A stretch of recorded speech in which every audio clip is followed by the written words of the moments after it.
What is up, everybody? You are watching Rock Racing TV, and I am Matthew Holt. And I'm Bree Molitor, and that radio was really loud in my ears. Welcome to CRRS number 3 at Rush Springs Ranch. We are going to go over to Zach and check out the national anthem that they've got prepared for us today. All right, ladies and gentlemen, we're about to get this thing crunk up for everything y'all came to see. But like all good events, we're going to start it off with the national anthem. So this is your chance to stand up, take your hat off. The flag is on top of the production trailer right there, and we're going to have the beautiful Zelma sing it for you. If you don't want to stand, if you would like to kneel, that is fine, but know that we are a safety-based organization, and if you kneel for this anthem, we cannot guarantee your safety. Miss Zelma.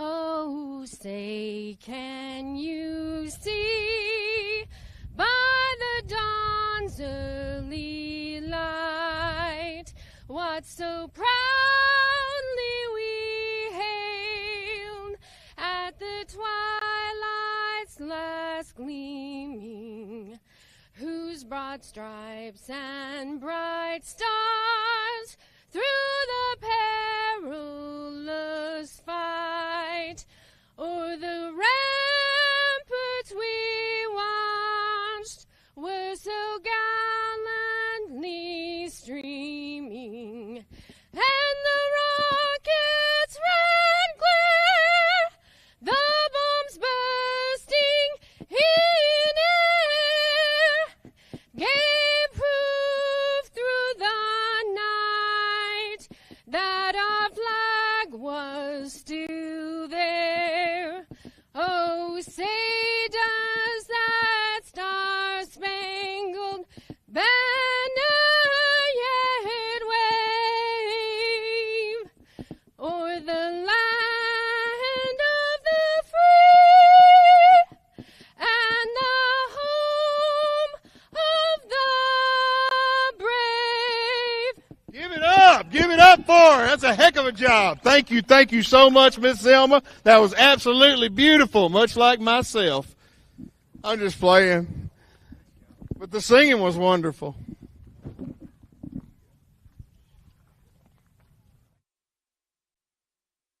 We want any sport to survive.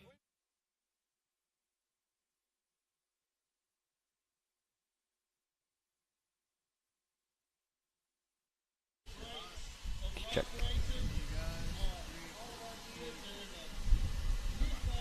All right, and we're back. That was Zach down there with our national anthem. We got that out of the way.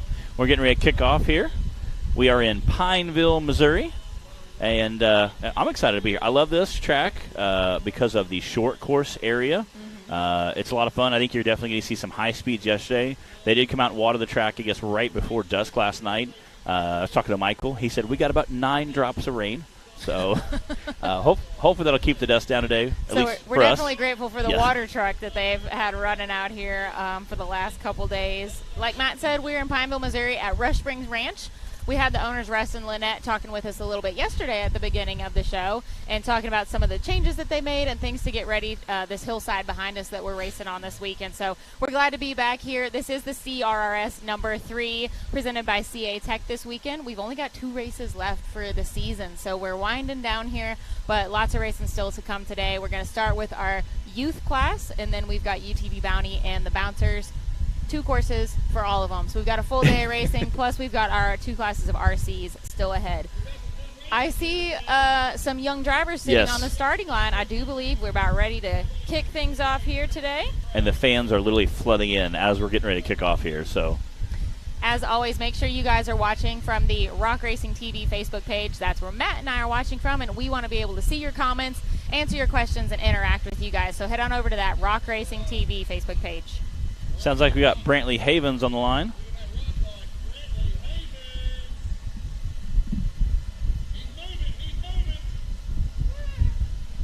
Again, these guys all got to pre-run the course a little bit this morning, so they were all out there pre-running.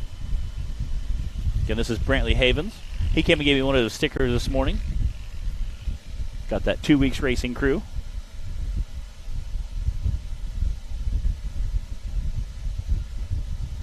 lot of our young drivers were out here last night putting in lap after lap, getting ready. I know Clara and Ava and Gatlin for sure were out here. I'm not sure if any others put in some laps as well. I think Brantley just rolled in this morning, but he is definitely no stranger to racing. He has joined us for most of the season so far this year. And he is sitting third in points overall right now coming into this weekend. Tiffany Porter says, make sure you do an interview with Jackie Jack today. We got you. Tiffany, I barely got a picture of Jack this morning. I don't know if we're going to actually get him to speak on camera. Rock Life Off-Road tuning in there. Chad Muller as well. What? Scott Maher, what's up, everybody?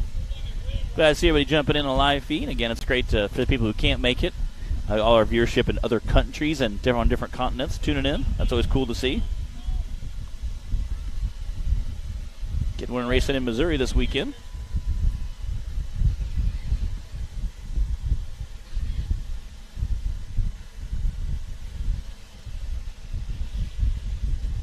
Again, Brantley Havens is our first racer this morning. This is our youth class in the UTV. We also have, kicking off after this, will be our UTV Bounty Series, followed by Rock Bouncers. Brantley representing for that Rock Life Off-Road team.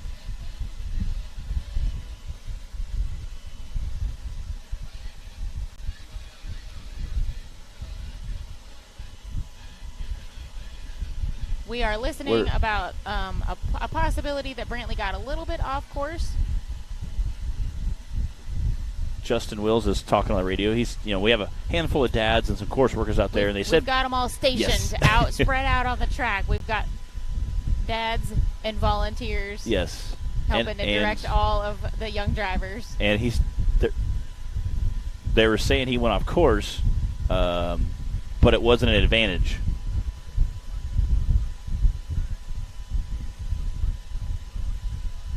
Yeah, they're saying that he may have went around one of the corners or something, but it would not have been an advantage, so they'll go ahead and leave his time.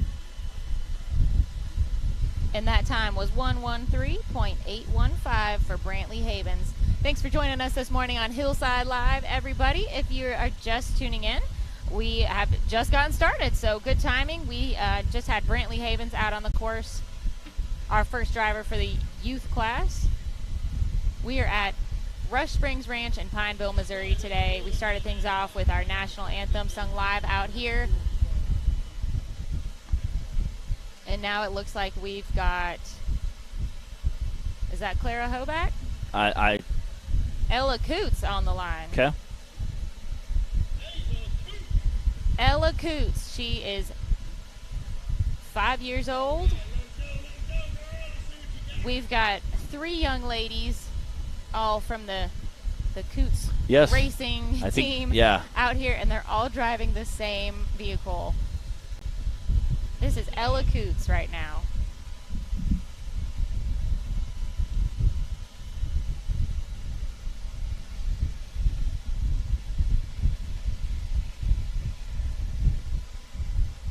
Billy McGraw, we might trade you a little bit of that. Maybe we could find a happy medium in temperatures between where you are in Michigan and where we are here in Missouri. What's up, Wyatt Wilson? He races side by side previously with us. Now he's upgraded to that big bouncer class. He had a pretty epic run at Wildcat, or Hawk Pride, I mean. Rock Life Off-Road said Brantley was the winner of our youth contest this past winter. He had to submit a written essay to earn that sponsorship, which I think is super neat. Pretty cool. That's pretty cool. I like to see off-road companies doing things for kids and helping them, understand racing is good, but you also need, other aspects of racing. Again, that's a lot of people who learn the marketing aspect. There's a lot of writing involved with that. Wyatt says good morning, guys. Love their kids racing. It is absolutely awesome to watch the kids racing. I would say it's so cute, which some of them are offended by. They're like, it's not cute, we're racing. But it is really adorable. Once they get past about 8 or 9 years old, maybe they don't appreciate But it really is. Us calling them cute. Yeah. But they are. But you know what? They take it really seriously. And these young drivers out here, especially our kind of core group of drivers, are like Gatlin, Clara, Brantley, Dallas, Ava, they've all been really consistent racing with us this season, and I think we could definitely see a marked difference in their driving styles and how comfortable they are, and just their attitude when they get out here. And even Gatlin still told me this morning that I asked if she was ready, and she's like, I got the jitters. That's funny. And I was like, you know what, girl, I still get that too before I race. Like, that's totally normal. Yeah, I was going to go out and have fun. I concur. I think that I have seen a big, confidence boost in them as well. I was going to say that, I just think I've seen them become a lot more confident, but I think comfortable might be a better word. They get more comfortable. And that was a 132.470 for Ella Coots. And yeah, when you're this age, this is probably the first thing you've ever driven besides like a Barbie Jeep. So they talk about needing to learn, get some seat time and just get used to driving something. So these guys are doing awesome out here. I've really enjoyed the addition of the youth class this season. We've got Ava Garner on the starting line now. Ava was putting down some fast laps last night. She was just doing her thing. I don't think she even knew how fast she was going. She was just out here having a good time. Hitting the jumps pretty aggressively. I see Zach out there. Just cheering her on. Go, go, go. Again, some of these guys hit the jumps, guys and gals hit these jumps, almost wide open throttle. So we were watching a couple of them last night. Gatlin Wills was down there hitting the big jumps, seeing how fast she could go. And again, I think that comfortability level there, the more you race the track, especially like the short course, you see these big jumps, and then once you realize, hey, I can go fast on this, it's kind of fun and exciting to watch them. They go a little faster and faster each time.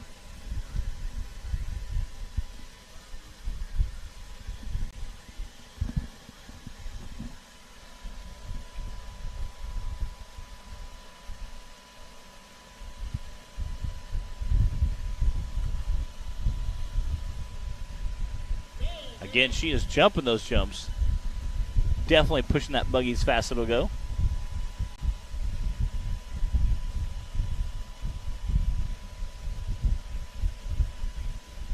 Hugging that inside corner. I think Ava gets some of her driving style from her dad. If anybody knows Zach Garner, then you understand that. Yes.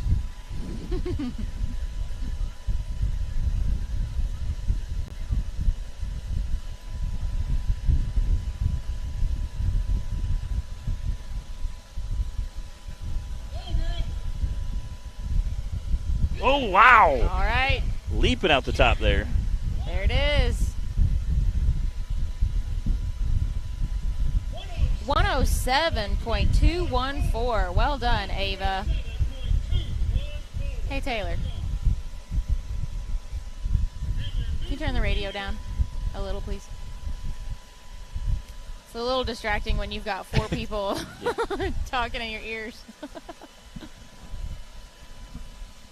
They're talking about. Wyatt Wilson says he's planning on racing at Bikini Bottoms. Side by side and bouncer.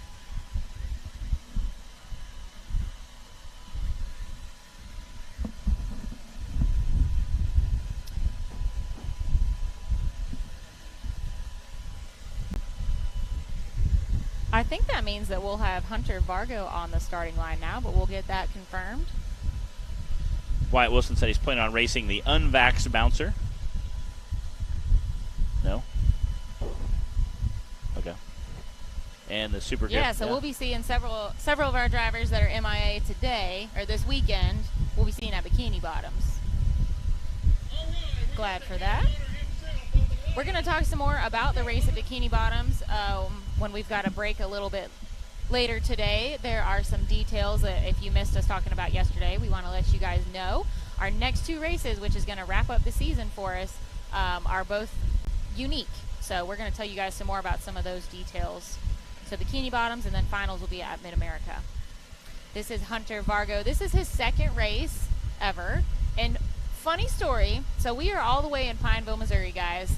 And I asked them if they were from around here, and his dad is like, no, we're not. Like 9.5 hours. And Hunter says, we're from Tennessee. I said, what? Me too. So what part of Tennessee? And they said Murfreesboro. Like, what? That's where I'm from. Yeah. So, small world. That's That's so funny that Hunter, you guys Fargo. are from the same town. Yeah, but we're 10 hours away from 10 hours from home. So Hunter is representing for Murfreesboro, Tennessee. I believe he said he's 8 years old. He raced at AOP. I think it was in June when I was at the event, June or July. They had a side-by-side race. So AOP is Adventure Off-Road Park, and that is one that is local for us Middle Tennessee folks. They've got another race coming up October 15th, a side-by-side race. You guys can check that out if you're in that area and interested.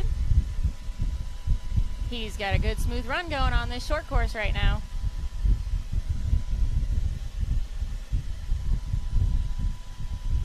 That's super funny. You guys bumped each other here, Yeah. 10 hours from home, and yet you live 10 minutes apart. Yep. Ah, well, these days with traffic in Murfreesboro, it's about a solid 25 minutes.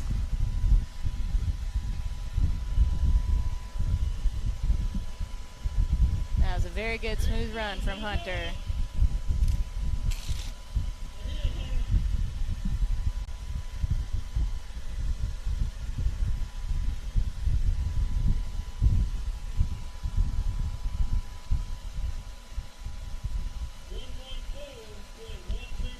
One 114.112.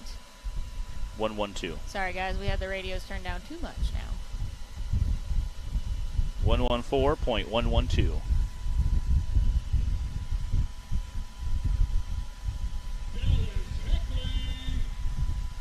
Got Dallas Heckley coming up.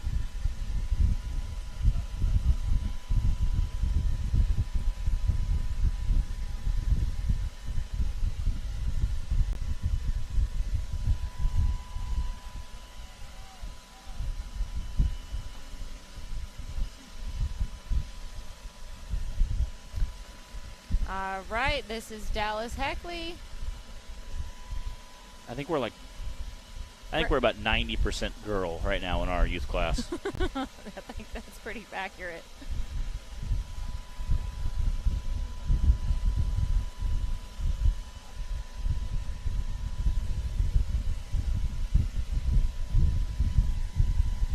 It's great to see all the dads and course workers out there. Like on every apex of a turn, we have a staff member or a dad. They're all cheering him on. This is a long course for these kids, and a lot of twists and turns. They have a lot to remember being out here, especially if they didn't get in any practice, any pre-running. All joking aside, we need the same thing for adults sometimes. We saw several guys get lost. Matt's like, can I get a volunteer to come out and point me in the right direction? You think I'm kidding? Like, I'm dead serious. Yeah, that's Jay Stewart's out there cheering on his granddaughter. We all were laughing this morning. We're like, we're going to get GPSs for these? GPS is like, turn left at the next tree. Yes. And 200 yards. Yes. Veer right. By that time, you're already gone past the tree and the rock and anything else. Over the tree, through the tree, over to Grandma's house. Yeah.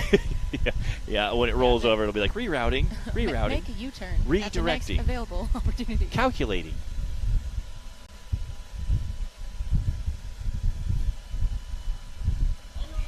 Looking good, Dallas. I think it's fun that a lot of our young drivers, it's their dads that are involved already in either UTV or bouncer racing or both. So it just seems natural, you know, to bring the kids in and involve them. And a lot of them have a miniature version. You know, they wrap it the same. 140.470 for Dallas Heckley. But Clara Holback coming to the line.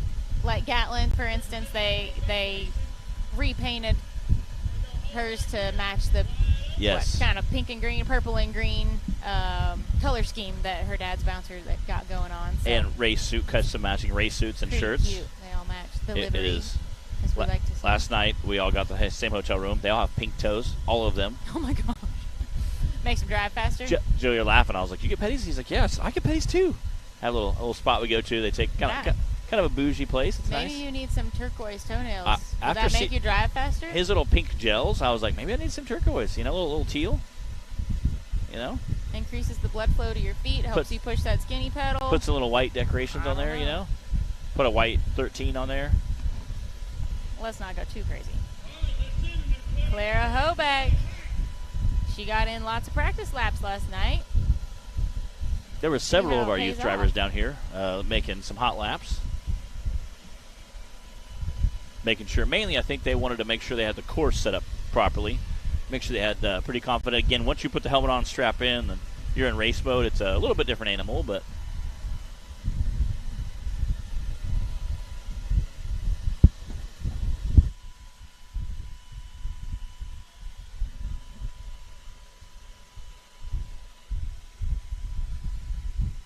you see Jay Storts out there just jogging down the course.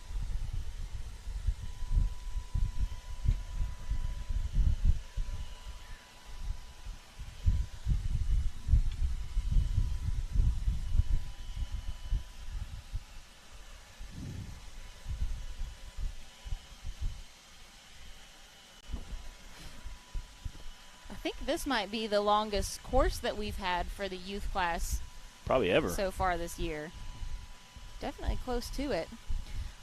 That is one of the fun things about the park that we're at. We're at Rush Springs Ranch in Pineville, Missouri, and they've got this great short course section that we get to incorporate into the races when we come here, as well as the big hillside behind us for plenty hill climb action as well.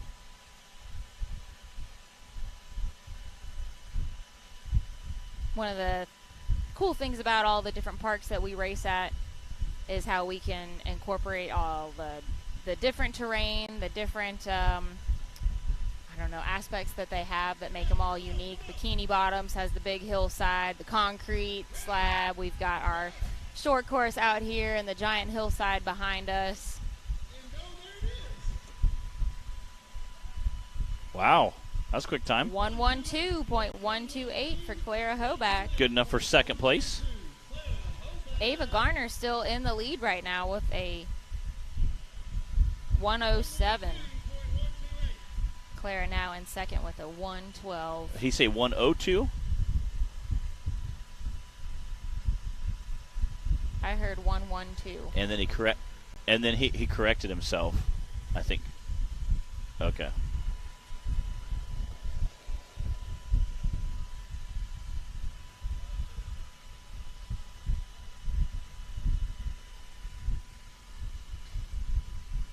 Clara Hoback is sitting second in points right now. Wow. Coming into this weekend for the season.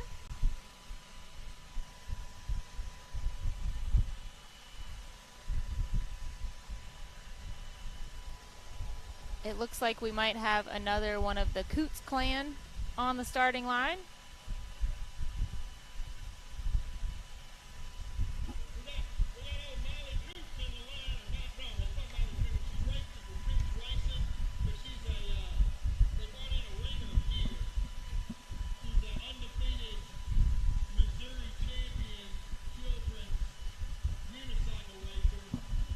All right, can we get a confirmation on the driver? We've got three of them all sharing the same vehicle. This is either Eva Coots or Molly Bogue.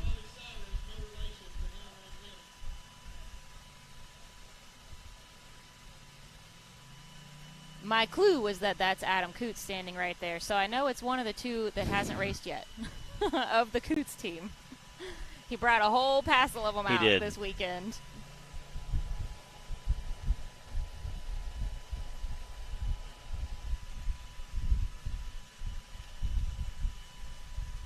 If you guys are just joining us, thanks for tuning in to Hillside Live. We are at Rush Springs Ranch in Pineville, Missouri this weekend. This is the CRRS number 3, presented by CA Tech, our last central race for the season. We will next be at Bikini Bottoms Off-Road Park in Dyersburg, Tennessee in a couple weeks, and we have some details to share with you guys about that one if you missed us talking about it yesterday. And then, of course, finals will be at the end of October at Mid-America Outdoors in Jay, Oklahoma. We got some fun stuff to talk about for that event as well. So I'm just going to string you guys along here, and you're going to have to keep listening if you want to know what's happening for those races. It's like to be continued. Yeah. Everybody hates to be continueds, though. That was the worst thing as a kid when they're like to be continued. You're like, no! All right, and this is Molly Bogue on the starting line. Adam told me this is his bonus daughter. His bonus daughter. Yep. That's cute. So we had Ella Coots, Eva Coots, and Molly Bogue all driving the same 200 out here today. This is Molly's first race ever with us.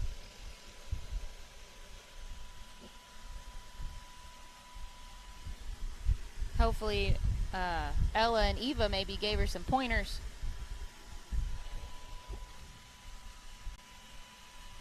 Yeah, they were all out here, I think, doing a little pre-running last night.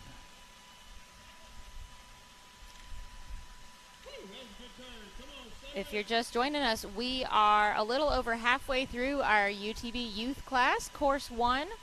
We've got a handful of drivers left. Ava Garner's in the lead right now with a 107, followed by Clara Hoback with a 112, Brantley Havens with a 113, and Hunter Vargo with a 114. Molly Bogue out on the course right now. And once we wrap up our youth class, we're going to go into UTV Bounty, and then, of course, the Bouncers. And as usual, we'll take a quick break and be back for round 2 for all of our classes. And we'll be following that up with RC metal and plastic classes racing later today. Whole lot of racing going on at Rush Springs Ranch this weekend. I'm going to say a Pinto is turned in from Brazil, I believe. I think that's the Brazilian flag. Alston Tidwell says he'll be at Bikini Bottoms as well. Nice. Sounds like we're going to be seeing a lot of folks that are MIA this weekend back in action at Bikini Bottoms. And you might notice that we, especially once we get into the Bounty and Bouncer class later and start using the hillside behind us, we've got a long course laid out for the drivers this weekend. And that was intentional. Clyde said in the drivers meeting yesterday that, let me get this time. 121.066 for Molly Bogue. But that was intentional to give the drivers plenty of seat time. It's a long trip out here to Pineville, Missouri, and we didn't want just one of those, 18-second drag races up a hill and then it's over and that's it for the weekend. So wanted the drivers to have a nice long course to come out and get some good seat time on. We've got a little bit of everything out here today. Gatlin Wheels with that fresh color scheme. Oh, yeah, that Digging Deeper race crew. Again, Gatlin has the same wrap as her dad, Justin Wills.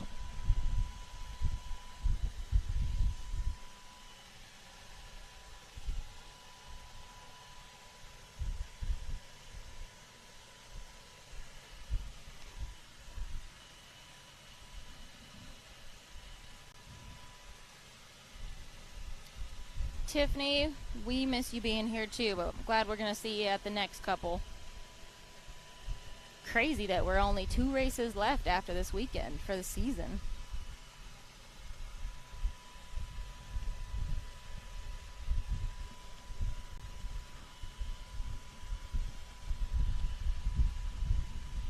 So Gatlin is sitting first in points right now coming into this weekend for the youth class. We'll see if she can hang on to that. Her time to beat right now is 107 by Ava Garner. Ava was laying down some very fast laps last night. She was pre-running the heck out of that short course. I don't think she even knew that she had some of the fastest laps because she was just out here.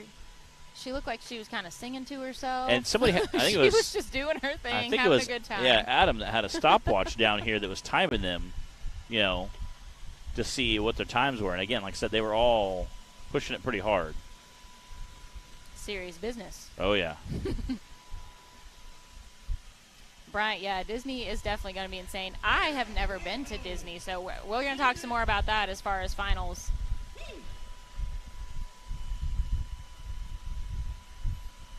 Ooh. 113.638. Wow. That is enough to push Brantley Havens down a spot. Matt, can you let us know where all the kids are standing? All right. Ava now? Garner still sitting at number 1 spot at 107. Claire Holback squeaking in right behind her at 112. Gatlin Wills at Brantley Haven are 3rd and 4th, with both running a 113. Hunter at 114. Molly at 121. Ella at 132. And Dallas at 140. And we do have Blake Heckley on the line. All right, next up, Blake Heckley. Cindy. Woo! Yeah. Oh, yeah. You stats riding on this one, baby. Let's go. She's so little. The helmet is like just bobbling in there. Or if I can hear Daniel out there, her dad, like, go, go. It's so cute. It's her helmet barely sees over the steering wheel. Like, go, go, go. Too cute. You can see the encouragement down there from Jay. He's like, come on, go, go. I think she has to have the least amount of weight in the vehicle. Probably. Again, some of our course workers down there. Justin Holback and Jay Stortz down there helping her make sure she stays on course. That's not Justin. Is that not? I can't tell who that is. Justin's out at the starting line, though. Oh.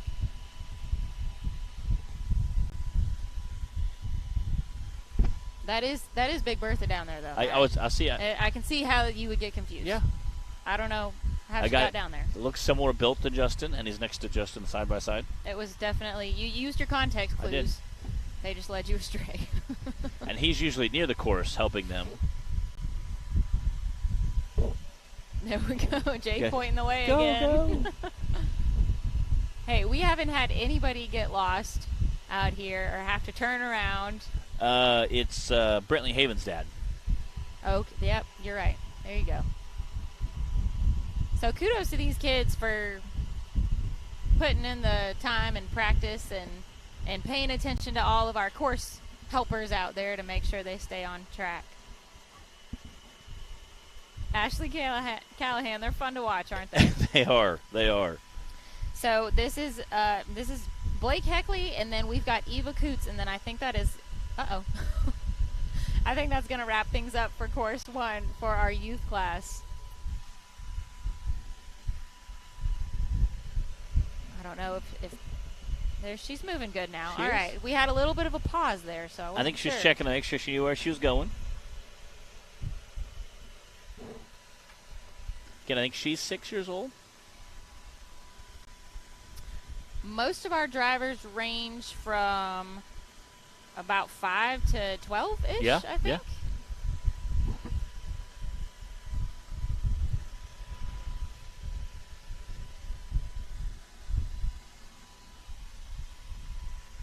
I wish these things had been around when I was a I kid. know. Didn't have this option. I got to see Brantley Haven's sticker this morning. He got me one, and it's pretty cool. And I was like, I'm so jelly that I did not get to have one of those. 182.765. Good job, for Blake. And again, I was just thinking how jelly I am that I did not have this available when I was their age. I was like 11 eating sand out of a sandbox probably. Playing with my Matchbox cars. I think I had a Barbie Jeep. Yeah, there you go. Yeah. I'm probably around this We 5 had- years old. All right, this is Ava Coots on the line, and she is our last driver for Course 1 in the youth class.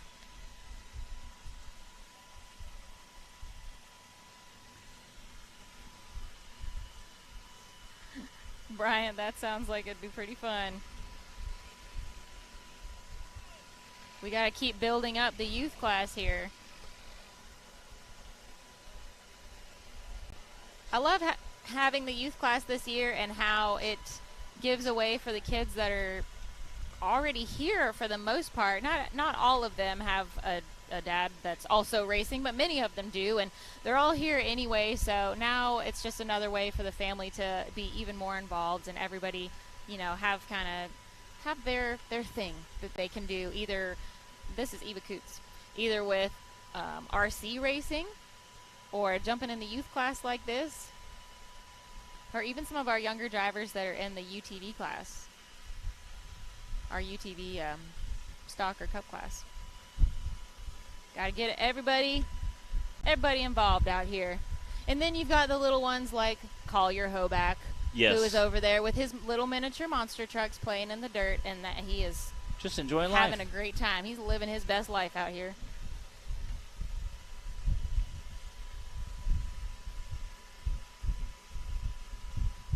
Bryant, yeah.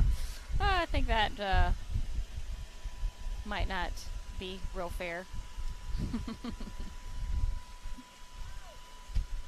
All right, Eva's coming into the finish line.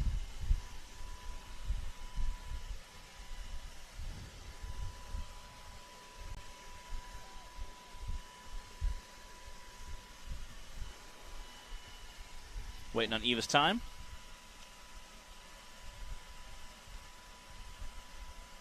.109.553. Well wow. done, Eva. That's a second place time. Oh, yeah. So our leaderboard is Ava Garner coming in first with a 107. Eva's coming in second with a 109. Claire Hobart came in third with a 112. Gatlin Wills coming fourth with a 113. Brantley Haven right behind her with a 113 as well, with fifth. Hunter in sixth. Molly in seventh. Dallas in ninth. And Blake Heckley in 10th. That will be your top 10 for the youth class. All right. Well done to all of our youth competitors. Again, that was our youth class we just wrapped up to. Now we're going to kick off the same course for the UTV Bounty Series as well as Big Rock Bouncers. And it's going to be a lot longer course than most of our used to. Not the same as the youth class course. Yes, yes, yes. That wouldn't be quite yes. right. But the UTV Bounty runs the same course as our bouncer class. So they are going to get lined up and ready for that. I'm not sure if we have to move. I don't think we have to move any tape, but I see some drivers out checking out the hill. This might be a good time to talk about bikini bottoms then. And one of the things that obviously makes that special, we haven't been able to do in the past couple years, but they're coming back this year, and it's our Icelandic Formula off-road teams. We haven't seen them since 2019. But for several years before that, we had the pleasure of them joining us for when we had our finals at Bikini Bottoms, and they ship over their race teams and all their vehicles and parts, and it's just one big racing party at Bikini Bottoms. So we're super excited that they're going to be able to come back and join us. That's going to be October 7th through 9th. We will be racing Friday and Saturday as usual, and they will be racing Friday and Saturday with us as well. We're going to be kind of alternating, and then they're racing on Sunday also. So you guys will be able to watch that live, or if you go to Bikini Bottoms, you might want to plan to stick around through Sunday if you want to watch the Icelandic racers. Taylor, you got our promo video? Let's watch that so you guys can have an idea of what we're talking about.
And we are back. Again, you can hear some of the bouncers in the background. We have everybody getting ready for side-by-sides and big bouncers are getting ready to kick off. These are the side-by-sides race bounty series, so they race the exact same course as bouncers, which is a lot more difficult. That's why it's more of a bounty series versus the a normal, like a cup series or stock class. A lot more aggressive. We have some big. The first course I don't think will be too difficult for a lot of side-by-sides. It's pretty similar to what they did, other than one little hill. I say little hill. It's a big rock ledge. Other than that, it'll be pretty similar to what they raced yesterday. Second course, however, is going to have a lot more ups and downs against some pretty gnarly stuff. So, good luck to those guys. We're gonna show you the map here on the screen. Again, this is the UTV series and the Bouncer series as well. They're going to come out and go over the same rock pile, hit a little dirt hill, go up the same first hill we raced last year, go to the very top, come around the little return road that they had yesterday. They have the entire loop of the short course section, a couple of high bank ovals, which I'm excited to watch, and they come back through, hit a little rock wall there, concrete wall, and then go through the finish line. They moved some flags around for them a little bit, so that's, again, going to be the first course for the UTV Bounty and the Big Rock Bouncers. So, Matt, not only are you going to get to watch what they do, you are going to be out there driving it, too. I haven't went out there and pre-ran the short course, but I did a few years ago. I ran it a bunch till I had a tire that came off the bead. We just kept running it. There was Bubba, Bacon was down there, Larry Croak, Jake Pike, and there was about 6 of us just having a blast and really enjoying the short course. Because, again, the faster you go, the funner it is. So, Bubba Bacon, Big Tim Bacon was down there, Keith. We were all just having a great time. And at one point, my bouncer was broke. Keith had something wrong with his. We were all kind of all laughing, hanging out in the middle of the short course section, just having a really good time. And it was the night before the race, obviously, just enjoying and relaxing. You know, it was a good time. That course does look like a lot of fun. I wish I had Big Booty Judy out here this weekend. It would be perfect for this course, too. Some long, big jumps, some big high bank ovals. I think you would absolutely enjoy it. We've got Clay Kaysen watching. Clay, how are you feeling today? Yeah. I heard he's going to be here later today. Took a little bit of a tumble into a tree yesterday. So, how you doing? How you feeling? Bryant, we've got 6 drivers in the Bounty class today. Not quite as many as usual, but as we're kind of winding down in the season, and this park is a little bit of a trek, to get out here to Missouri for many of our drivers. So pretty typical for what we see out here. It's a beautiful day today at Rush Springs Ranch. We are in Pineville, Missouri, and we just completed course 1 for our UTV youth class. As Matt said, we're about to get started on Bounty. We've got Cooper Bentley on the starting line. After Bounty, we'll go into the Bouncers, take our short afternoon break, and be back with round 2 for everybody. So full day of racing still to come. Thank you guys for joining us here on Hillside Live. Again, with Cooper Bentley in line, he actually raced yesterday with a UTV Cup Series. Took a little bit of a tumble, rolled through the finish line. Still got to end up getting a time, though, so that was kind of exciting to watch, a little excitement. Again, he might be up in that running for that Skinny Pedal Award. Speaking of Skinny Pedal, Justin Wills was our announcer we announced yesterday of our Skinny Pedal Award. That's right. Justin won from our last race at Hollywood, so he is going to get a cool trophy to commemorate that wild ride that he took. Ooh, getting a little squirrely up top there.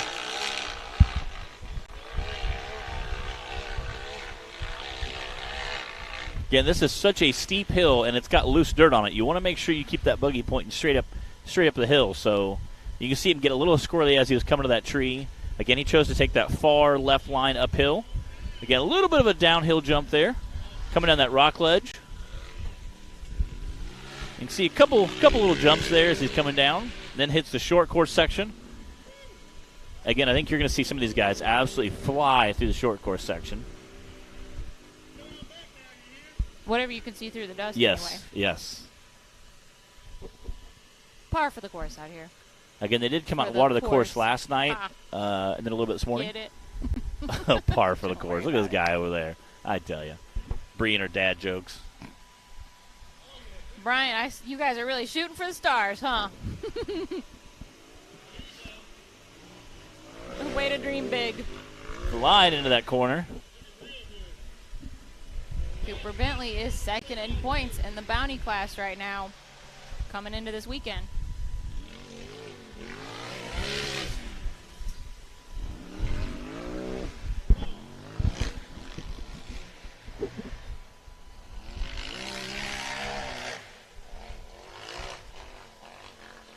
Whoa.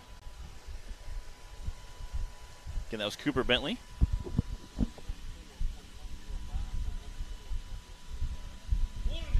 was a 114.105. Again, that was our very first racer of the UTV Bounty. So if you guys are just tuning in, we're here at Rush Springs Ranch in Pineville, Missouri. Again, we're just kicking off the side-by-side Bounty series. Shortly after that, we're doing big bouncers. Got Tyler Bradley on the line. Again, he's one of our regular season drivers in the Cup Series as well. So his rig will be doing double duty this weekend, which a lot of those drivers do have breakages on Friday. So you know, kind of scrambling, getting everything put back together. Get it put back together so they can come and race on Saturday as well. So appreciate all our guys that do multiple classes. I know Dan Carter's another one of those guys that does multiple classes.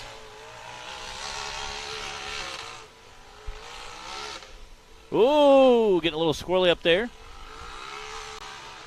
Again, we saw Cooper Bentley get that kind of squirrely in that same area. You want to. That's your favorite technical term, isn't it, Matt? Well, it's just getting squirrely. Oh, that's a little extra dose of squirrely there. Man, you hate to see that. All right, I think it's about time for our regularly spaced announcements of this hill is a lot steeper in person than it looks on camera. Keep that in mind as you're watching, especially if you have never been able to make it to a race in person. I know that's a lot of people can't do that, so we're glad to have you join us on Hillside Live, but that's why we just try and give you guys a reminder that the on-camera perspective is just not the same as it is being out here in person, seeing what these hills look like, seeing what the ledges that they're climbing or the jumps that they're going over are in person. Everything is so different. So keep that in mind when you're watching at home and you're like, oh, that could have took my stock, I don't know, Cherokee up that. I hear that all the time. All my Cherokee on 35 doesn't make that. I'm like, yeah, my bounce, we got a replay. All right. Again, you can kind of see him. He gets a little bit squirrely right behind that, kind of gets off course because they have to kind of make a right hand and a left hand turn. A couple of ledges, and there's some stumps up there. I don't know if he caught a ledge or a stump or just kind of barely caught it and tipped him over. And then his buggy's sliding down the hill. Again, like Bree said, it's so incredibly steep, and a lot of it's loose dirt. So looks like he's out of the buggy. I said a lot of times most drivers, if it's going to be a real quick recovery, they don't even unstrap. They just say, all right, I'll wait here. Just flip me back over. They're taking a vehicle to the top of the hill, and I heard they're going to hook on and then flip him over once they have a vehicle strapped onto him. Good morning, Jeremy. Brian says he tried racing them hills, is too big. You know what, Brian? I'm not even a huge fan of me personally driving the giant hills either these days. I really like the short course aspect. It is racing. A lot of fun. I tried it at Visions last year, and I'm a fan. But it is definitely entertaining to watch these crazy drivers out here take on the giant hills like Matt Holt himself. Yep. Gonna show everyone what's up later. You know what? We had a great time at the last park. Everybody did well. Yeah. And it was some difficult stuff. You know? You did great. Good times. Got some points on the board. Started nipping on Jack Attack's heels. He said he was able to tear it apart and had some bad injectors. Yep. So he finally got Venom behaving, I think. Yeah, so hopefully he'll do well today. Excited to see that. Zach was up there yelling at Tyler Bradley on the hill. He's like, you can't park there. You can't. I'm sure he would rather not, yes, Zach is our resident honorary announcer. I'm sure Tyler's just glad that his buggy stayed there. Yes. And didn't start any more movement down the hill. Yeah. We were talking this morning about rollovers and how you just want to kind of give it enough gas to try to get it where it's pointing downhill so you can hopefully kind of ride it out or at least do some braking. If you're going to have a very quick descent, at least you can try to be somewhat in control of it. Kind of halfway point in the direction you'd like to go. It doesn't always work out that way.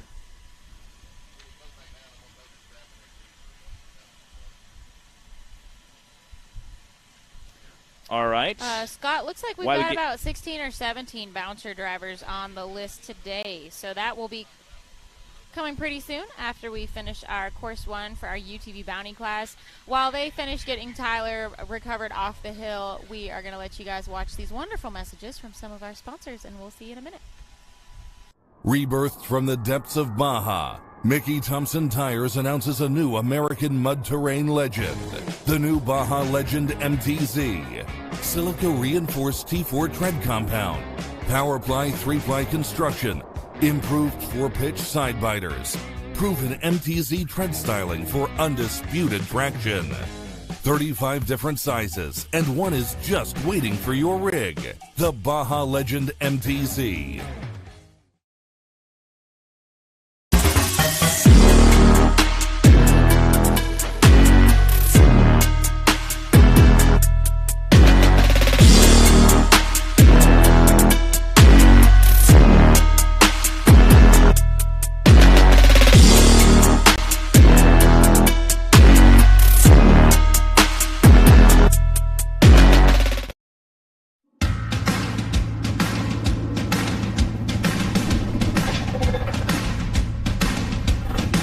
Presenting the all-new designs from Treadwear Apparel in 2021.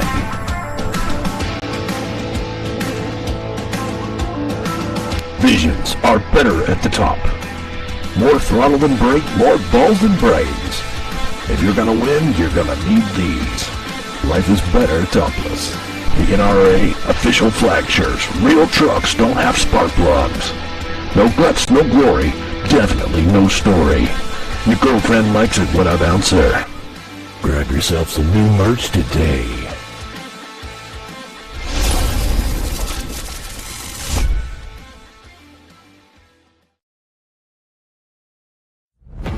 When you're serious about installing the highest quality drivetrain products designed for high horsepower and bigger tires, there's only one choice. So get the power, performance, and confidence that comes with Yukon. Rev it, climb it, and rip it, knowing you're rolling the best in the industry. Built to perform, built to last. Yukon Gear and Axle.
The Mickey Thompson Premium Mud Terrain is on the road and full of undisputed attitude. The Baja Boss MT. No compromises, ever. We are purpose-built tires for truck and Jeep enthusiasts everywhere. All mud tires are not created equal, and here's the proof. Powerply XD construction, asymmetrical tread design, extreme side biters, and more.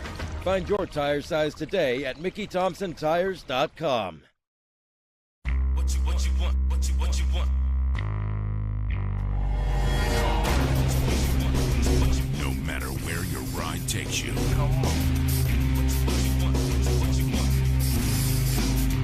Whether it's a quick trip or a slow climb. When you choose RCV Performance Axles, you're guaranteed to finish every time.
Mickey Thompson Tires announces a new American mud terrain legend, the new Baja Legend MTZ. 35 different sizes, and one is just waiting for your rig, the Baja Legend MTZ.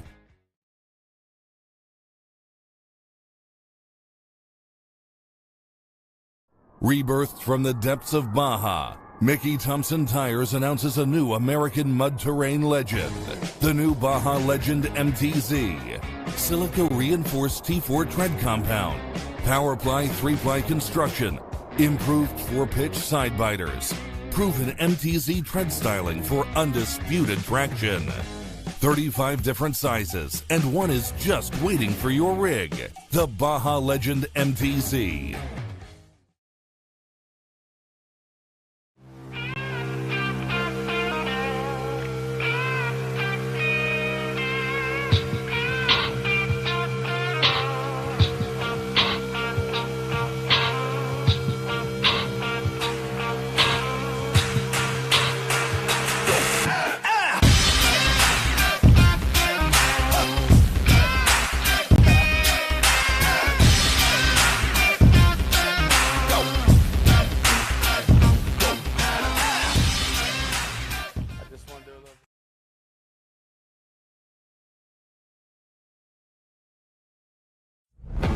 When you're serious about installing the highest quality drivetrain products designed for high horsepower and bigger tires, there's only one choice.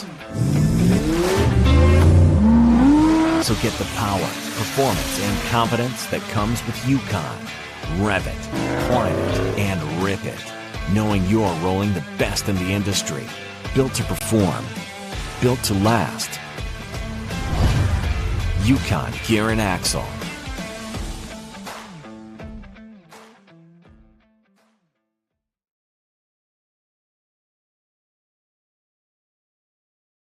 Try and start running some lines if you want, like get your introduction. Yeah. I know you say you do a couple takes. If you want to try and do it one, we'll try. But give me we're going to do everything in one take. It's going to be smooth. It's going to be one take. It's going to be nailed it. Hashtag nailed it. Hashtag, is that what that is? There is a hashtag. Look at that.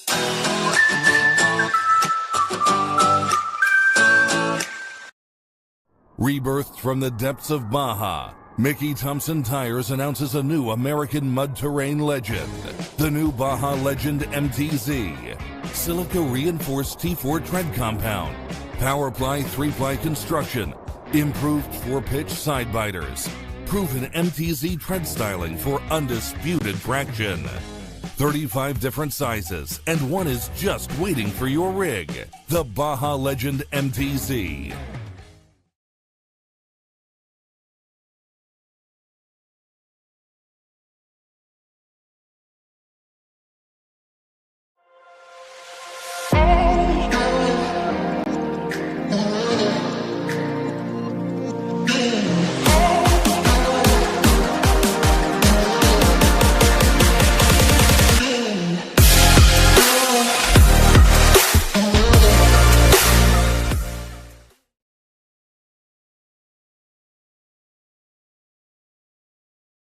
Try and start running some lines if you want, like get your introduction. I know you say you do a couple takes. If you want to try and do it one, we'll try. But give me we're going to do everything in one take. It's going to be smooth. It's going to be one take. It's going to be nailed it. Hashtag nailed it. Hashtag, is that what that is? There is a hashtag. Look at that.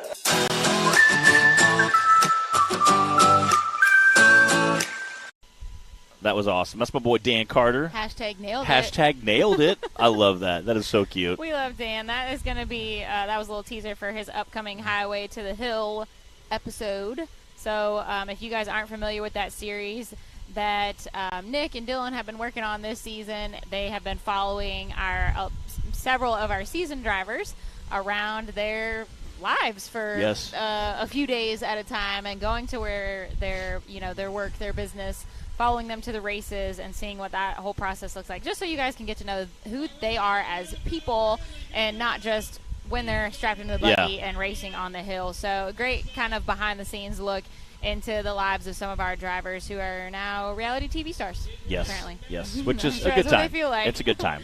So that was Dan Carter, and that was a little promo for him that you guys got to see. Also, the video, hopefully you noticed, was our promo for the Icelandic Formula Off-Road that's going to be coming to Bikini Bottoms that we've been talking about, October 7th through 9th. Matt, you know some of those guys pretty well. Yes, I do know. I got to hang out with a lot of them last year. We got over and being a mechanical guy, I always like checking out your vehicle and how you do your suspension and how you do your motor, and just, I got to know a lot of them real quick. The bomb guys I got to know really, really well. We ended up transporting around my brother side by side. I had like 30 of them strapped on with her because we had to go do this water skimming, a couple miles down the road. So we strapped them all on, their tools and parts and gas cans, and headed down. It was an absolute blast. We got to hang out with them and party all night, and super, super cool guys. Some of the biggest rednecks I know. We also got to do some broadcasting with them as well. Bessie and Booby both jumped in with us, and we got to do some bilingual announcing. They were announcing in Icelandic, which most of us will not have a clue because it's a very hard language to understand. I don't think most of the world understands Yes, it's crazy. So they'll be doing announcing and broadcasting in Icelandic, and we'll be doing it in English for their race series, which is always super cool to do.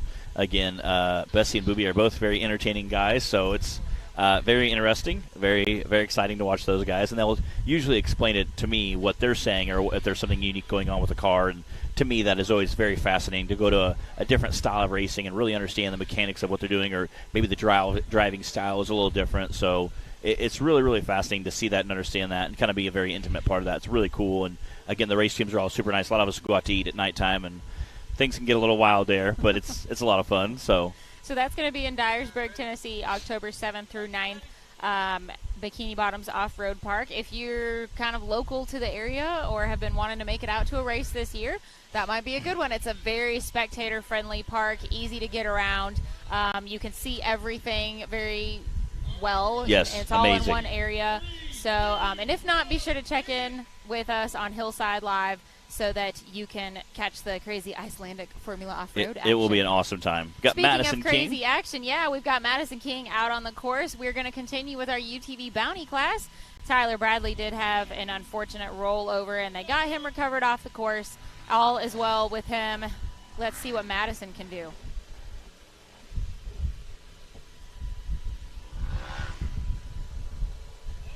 Keep in mind that these ledges are way steeper than they look on camera. Yeah. Yes. Madison went directly behind the racer that rolled yesterday. So 2 times in 2 days she's got to go behind someone who rolled over. So I would say she's being a little more cautious. Hopefully she's not getting too psyched out. Yeah, being a little more cautious. Again, she chose a little different line than the first 2 side-by-sides went. She's trying a little more of that ledge area. That's where a lot of the bouncers, I think, will go. We saw Randall Key this morning kind of pulling up and playing on a little bit. I think that's probably one of the more difficult spots, but could be a quicker line depending on what route you're going to take. It looks like she's going to pull over and try that far left line where we saw the other 2 side-by-sides run. Again, that's a little more comfortable probably, a little bit easier. There's a lot more dirt there, a lot less of just a stiff ledge. So, with this again, loose dirt, gravelly kind of dirt that we've got out here, and how steep this hill is, though, I really think she's going to need more momentum to climb up these ledges. Okay, it looks like she's going to go ahead and pull off. Again, she may have broke something as well. A lot of racers, they know their buggy. If she might have a U-joint slipping, or a U-joint that's broke, or something, belt might be slipping. So, again, there might be something going on with the buggy. I know she had a bit of a tumble racing at Indian Mountain. Oh, yeah. She did win the Powder Puff division. Heck yeah. For the Ride for a Cure. I think it was last weekend, but I know she came out of that with a pretty sore shoulder. So that could be playing into her backing off the hill here, but that's all right. All right, we should have about 3 drivers left in our bounty class here. And apparently none of them are ready. Yeah. They are staying in the shade and thought they'd have a little more time to get into the buggy, I think. I know DC Thompson's out there. I think he's running. He had a pretty good time last night. I heard they were out doing some pit bike racing. DC's not on my list, but he is. That's pretty typical. Yeah. So we were talking to him about racing. Is he racing, Clyde? DC? No. Okay. DC's lucky to be walking around this morning. He is. He's a pretty ornery guy as well. I'm pretty sure he broke his arm last night. I'm pretty confident, yeah. Yeah, there was a bunch of them out here ramping pit bikes last night and hitting the course. Pit bikes. And just hey, how's it going, buddy? Always be an enemy of Yeah. pit bikes now. Yeah, hey, yeah.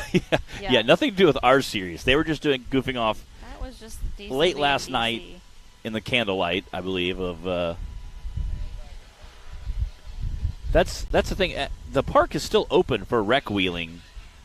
Usually we try to put some flags up or tape across the race course, but the rest of the park is still open for rec wheeling, so people will wheel. Yeah, you come to watch the race, stay in camp, and ride, hang out, have a good time. It's a 1,000-acre park here, and I think you said 100 miles of trails, which it's a beautiful ride getting down here from the RV parking entrance area down here to the race hills. Beautiful park. So I hope everybody's getting out and being able to enjoy these trails, everyone that's here spectating this weekend. Yeah, again, speaking of Dan Carter in that Highway to Hill series, this is our man Dan Carter. Got that Rock Life off-road wrap, that number 3, that OG Good Wrench style livery there. Looks like he's trying to get lined up. Getting a little bit of a concrete ledge there. And again, you have a couple line options to pick from. Looks like he took that dirt ramp. Again, like a lot of the drivers went to that far left, and then you can see the vehicle kind of sliding over. He's got to work his way back to the right now, and it is super sketchy. It is. There's some big ruts. There's some big ledges. Matt and I are turning around and watching this right now on the hill behind us, and it looks so different than it does on your screen right now. Dan's in a little bit of a tough spot. Yeah. Looks like he backed up a little bit and kind of bumped over it. Getting some momentum going there. Again, I think he's been a little cautious. Oh, he's clawing his way There up. we go. Again, Nice. I think he's being a little bit cautious after he saw Tyler Bradley roll over. I think Dan's kind of just taking his time, being cautious, making the course work for him. Again, now he has just a very long downhill section. So this hill is a big up and then back around the far side. It's just one big U-turn. Yes. This portion of it. Yes.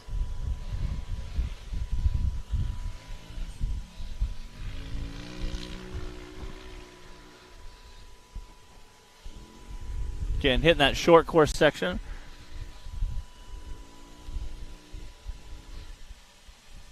Again, Dan last week was posting that he was out at Bristol, a NASCAR race. Him and some of our other drivers are out there having a good time. They like to race, but they're also race fans, so checking out bigger series sometimes kind of cool to see. NASCAR's been around a few years. Yeah, you guys might have heard of it before. You might have heard of it. Oh, there he is.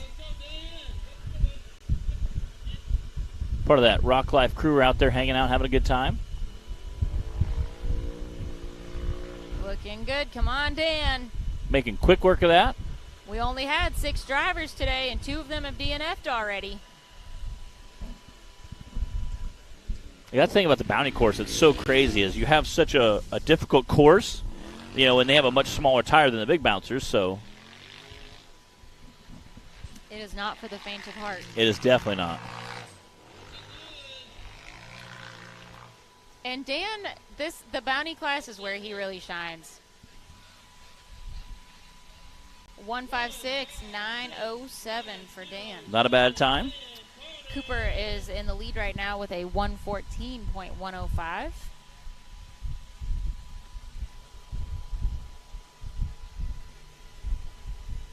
Dan comes out and gives it his all in all the classes he races, but I think it's safe to say that Bounty is really he does very well.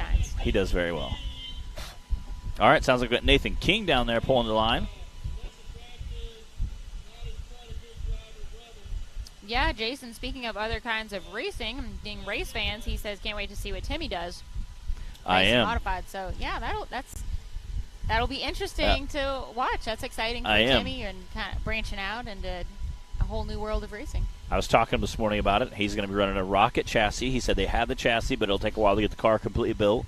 So he won't be racing until next year, about 6-9 months away. So he's got time to play with it, do the testing and tuning. Again, we all know Timmy loves to go out and make sure everything's 1,000% dialed in. Mm-hmm. But that's definitely a pretty amazing world to be in. He said, well, I'm not going to quit off-road racing. He said, but, he said, I'm just kind of burnt out from bouncing community because I've done it for so long. And he does it, he does pretty much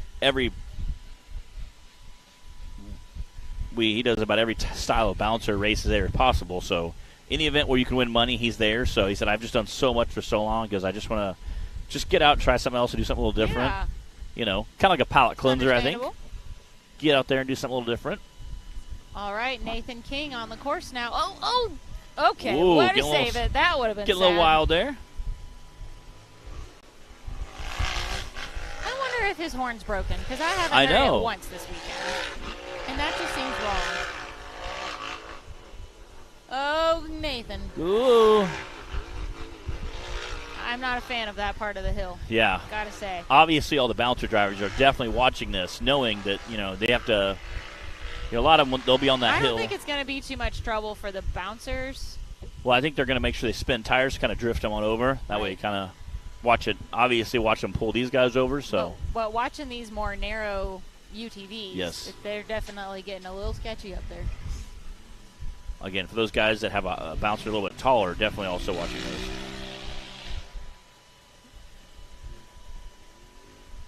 All right, he's into the short course section.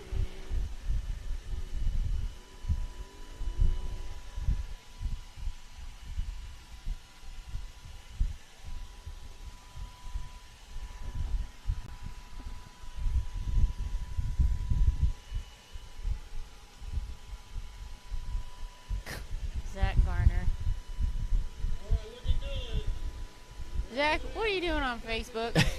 You're supposed to be on the microphone right now. Speaking of Facebook, make sure that you guys are watching from the Rock Racing TV page so that we can answer your questions, comments, interact with you. That's where Matt and I are watching from.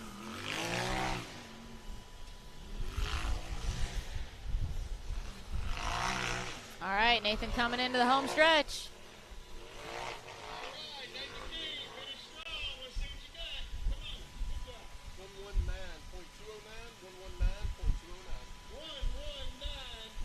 .209. That's the second place time right now for Nathan King. Cooper Bentley still with the fastest time of 1:14. Now followed by Nathan King and then Dan Carter.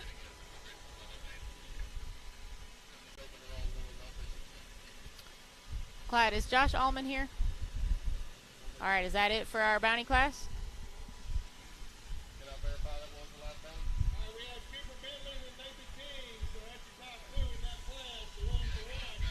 All right, that is it for our bounty class. Course 1, Cooper Bentley, Nathan King, Dan Carter, the only 3 to finish.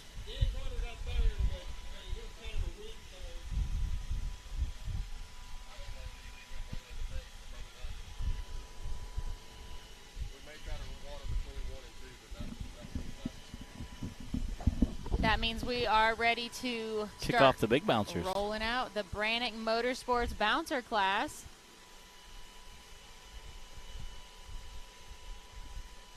I don't know if they know that though. Yes, I see. Anybody on the starting line. I see a lot of bouncer drivers standing there. Wade Goo, Jay Storts, Kenneth Cozine, Adam Kuntz down there. I see them all standing there watching. You know what the problem is, Matt? You want to see them? I think they all wait to see the first guy to go. I think Garion is not here. Oh, to yell rope at them around all and get them lined yeah, up. there's a great shot overhead. You can see all the bouncers over there, the top and to the left. Again, you can see some of the starting line and the big rock pile they have.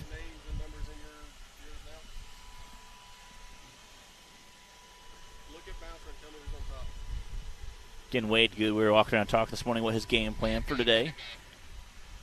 He said, well, the plan is go fast, don't break. I think that's the plan. Talking to Clint Garrison about side-by-side.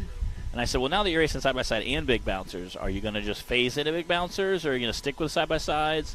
And he said, you know what, it's so much to manage 2 race teams and keep 2 race teams going. He said, I'm probably going to next year just phase in. Since I'm already doing the big bouncer, I'll probably just stick with that. Yeah. He said it's already, he said, I enjoy doing it, but he said, I love doing it. It's a really great time. And he said, I might still do a little here and there, but he said do the full series. It's a lot to keep even just one race vehicle maintained. Yes. And also, doing excavating. He has an excavating business, so that keeps him pretty busy as well. So, again, that's what a lot of drivers own their own businesses. That way it kind of gives them leeway to hopefully have a little more income and a little more free time to come over and get it ready. So, all right, I think we should have Randall Key getting ready to pull up to the line.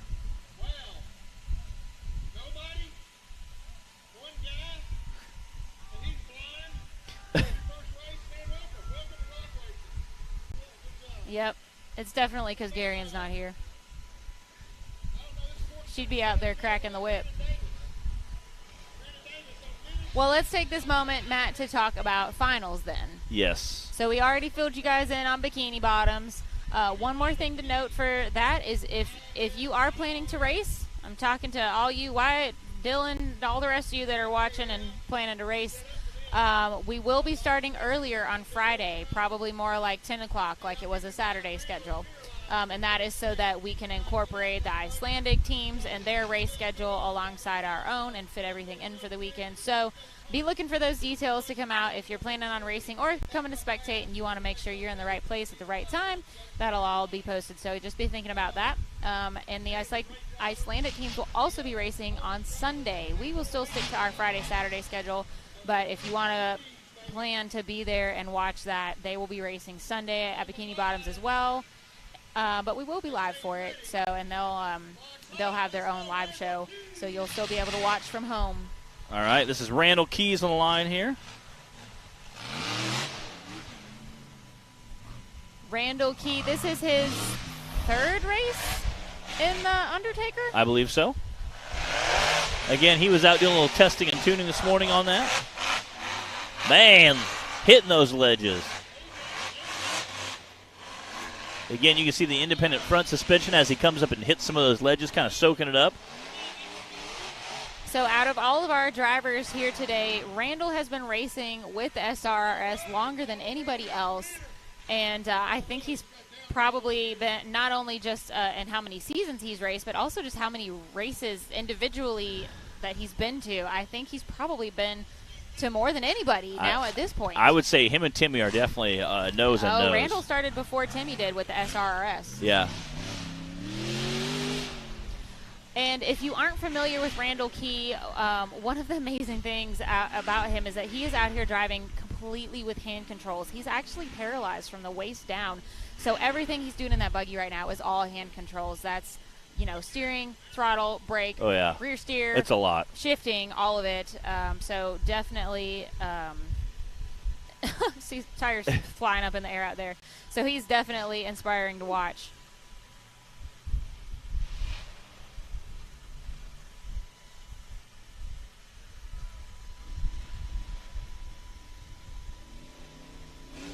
Using that rear steer coming into that corner. So this bouncer's still pretty new to him. I think this is his third race in it. And I've heard him say that he really liked it. He just had to get used to it and learn how to drive it. Oh, yeah. And it looks like he's definitely feeling more comfortable in it now. Again, using that rear steer to his advantage there.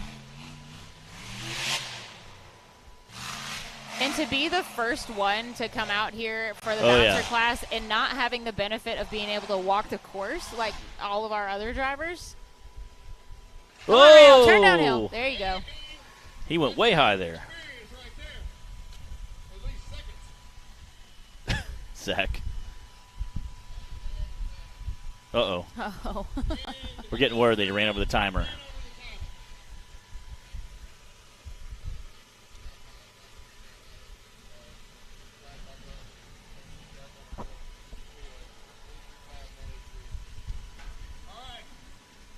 That was a 1:35.983 for Randall. He did run over the timer and finish flag, so we're going to send someone out to get that fixed up before we continue on. Tiffany, if you're asking when Jack is going to go, he is our 5th driver right now, so that means four more now after Randall.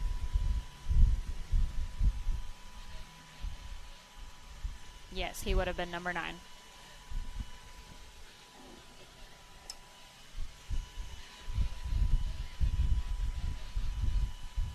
All right. Sounds like we're going to get the tripod stood back up for our timer. He definitely ran over that one. Jason Burgess said Randall, showed out last weekend. I saw some videos. Where was that? I forget now. That wasn't Indian Mountain, was it? Maybe. It was something else, I think. Somebody on here watching knows. Jason, where was that Randall was racing at? I don't know if they had bouncers at Indian Mountain last weekend or not. I seen it at side-by-sides, but I think it was somewhere else, but I can't remember now. I know that a lot of county fairs now, because of YouTube, has made rock bouncing very popular. You know what? Speaking of county fairs, happening, what's today? Saturday? This weekend, the Lawrenceburg County Fair in Tennessee, the manager of the race events that they do there called me and was wondering, because my dad and I normally race at the county fairs. That's actually the first race I ever competed in. Really? Was at the Lawrenceburg County Fair, and my dad, we called it the MX4. It was like 3 buggies ago, and probably like 10 years ago now, and that was the first race I ever did, was at a county fair, like tough truck challenge. So that's kind of our fun thing that we still do, is good go old race roots the fairs. there. And we haven't made it out in a couple years. They didn't have them when COVID happened, and then just different things. But I was like, oh no, it's the same weekend. Like all the bouncers that I would have told about it and gotten them to come are all going to be out here. So I hate that we had to miss that one again. But, yeah, speaking of county fairs. Yeah, they're pretty fun. They are. They're a lot of fun. The UTVs and the Avenger. I've done a couple of them, and it's always a lot of fun. We've done some monster truck shows, so it's really exciting to watch. Chris Hickman's watching. He knows about racing at some fairs. Heck yeah. Cole Shirley said it was Indian Mountain. Okay. All right. All right, then. Cole Shirley, one of our resident Rockstar videographers. He runs Mad Ram 11. You guys might have seen a video or two from them. Yeah, it sounds familiar. Just a few million videos. So.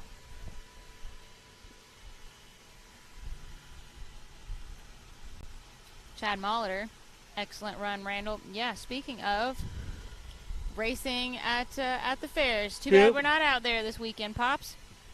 Yeah, it's a good time. We'll have to try and get next year's. County fairs are usually a lot more laid back type racing atmosphere, but it's always a lot of fun. Very enjoyable. It's different than what we do out here, and it's just fun. And then you go get a caramel apple afterward, walk around, see the crazy things that you see at fairs. Get some snacky snacks, Priorities. Has anybody else watching ever competed at a county fair? Tough Truck Challenge, UTVs Oh yeah, or a bouncer? UTVs, side by side, mud drags, mud bogs. I know. We got Richie Keith out there. Tractor pulls are a huge thing where I'm from, so we do a lot of county fairs, tractor pulls, the ITPA. Justin Wills is on the line. Speaking of, he is our Skinny Pedal Award winner from the Hollywood race. Again, award you are glad you won, but you didn't want to win it. But not how you won it. Yes. Yeah. Again, Justin was out here playing last night, hitting some of the hills. I think you're going to see a very exciting run from him. He's one of the 3 guys that are battling hardcore this season for that 3rd place run. He actually, though, last night during some pre-running had a little bad luck. We came back to find him to go to dinner. That's right. And he had how many feet of... we bought 8 this morning, or last night. We went and bought 8 feet, so I don't know how many feet he wound up around his drive shaft, but we replaced it with 8 feet. I'm going to say it's at least that. His seatbelt, his passenger seatbelt kind of got caught around the drive shaft, which knocked the power cable into it, and his power cable literally wound up around the drive shaft in about 6 or 8 pieces. Yep. So we went and bought 8 feet of red power cable last night, 2 gauge, and we crimped some ends on it, and listen to that motor sing. Crimped on some ends and came in this morning and got it all bolted back together. Trying a couple different lines there. There we go. Come on, get up there. Again, there's also some big ledges about halfway up that hill, too. Again, you can see him kind of just sliding over that right V. So, ran in a backyard mud bog for 20 years in Oregon. Heck yeah. Chris Hickman, if it's next weekend, they must have changed it then, because Chris Inman told me it was the 24th. Tennessee, Lawrenceburg District Fair. So maybe they changed it. Heck yeah. I don't know. That'd be awesome. We'll have to find out. Again, Justin Wills coming smooth down that hill. Now he's headed over the short course section, which I think you're going to see him blaze through. That's where he was playing at last night when he removed his power cable. He goes, I said, how he goes, well, it goes from the battery up to the power switch. He goes, it's about this long. We held up his hands, and I was like, okay, we'll get 8 feet. That'll be enough. So he is blazing through there. So this is the first bouncer that we have seen. Getting ready to hit the big curves on that short course series. Oh, yeah. Wow. You can hear the rocks pelting off the trailer over there. Nick and Brandon are ducking for cover. Clyde's over there. We support you. Stay strong, guys.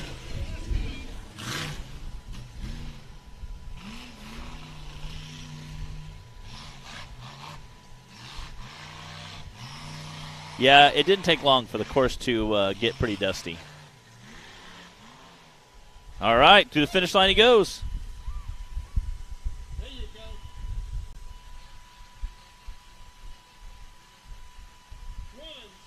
170.214 for Justin. Zach. Daniel Heckley in the line, I'm hearing. Again, Daniel Heckley is one of those guys competing for that third-place spot. Daniel Heckley, going into our last race, Daniel Heckley, Brandon Davis, and Justin Wills were all three 9 points apart. Now, we had two of those drivers DNF'd on the first course, so obviously that made a little bit bigger gap. But all three drivers were 9 points apart going into our last course. So I know we had two DNFs on the first round, or second round, so that changed some things. But yeah, so Daniel is sitting third in points coming into this weekend. Justin Wills right behind him, fourth in points coming into the weekend. And then Brandon Davis sitting in fifth. Again, Justin Wills and Brandon got to be pretty close together. That buggy is doing work.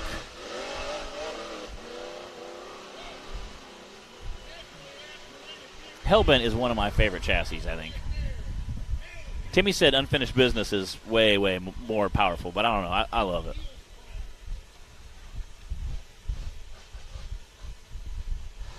What's the total count on what Timmy has built over the years? I don't know. For Rock I'd love to take a picture of all. Somebody out there probably knows. Cole probably knows. We need to do that at finals sometime. Get all of the buggies Timmy has ever built, then line them all up and take a picture.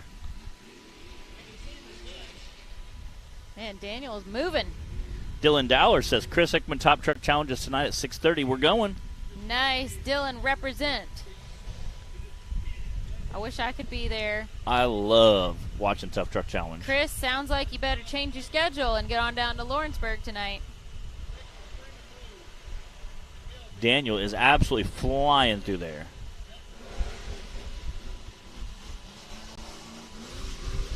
I mean, smoking through there. Almost like he's smoked out. Oh, yeah. Yeah, well played. Well played. Little throwback there.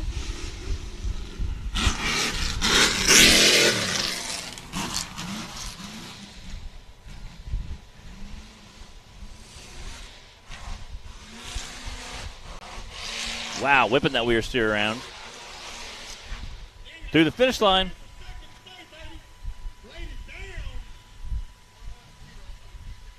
Wow. 110.263. Smoke and run from Daniel Heckley. That is the fastest time currently. We're only a few drivers into the Brannick Motorsports Bouncer class right now, Course 1. We completed Course 1 for our UTV Bounty and Youth classes already. I don't know. What do you guys say? Daniel Heckley just set a smoking time of 110 seconds, basically. What do you think our fastest time is going to be today? You think Timmy or Wade's going to bump down at 110? You think we're going to break 100? I don't know. That means you got to shave 10 seconds. I don't know if that's possible. You think they can shave off 10 seconds and break 100? I'm going to say 104 something. Can they break 100? Yeah, what's Timmy and Wade's time going to be? We got Trent Ratcliffe out on the course right now. Again, Trent's obviously watched some of the few drivers go, so kind of making his plan of what line to pick. He went a little wide on that first pass, but he's getting it corrected.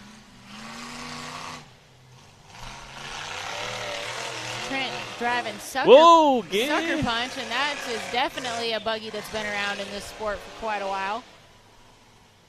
Come on, Trent, stay in it. He's over. Can he put it back on the wheels? He's trying. Oh, slid down on his roof. He was so stinking close. Well, that is something you don't see every day. Man, right on.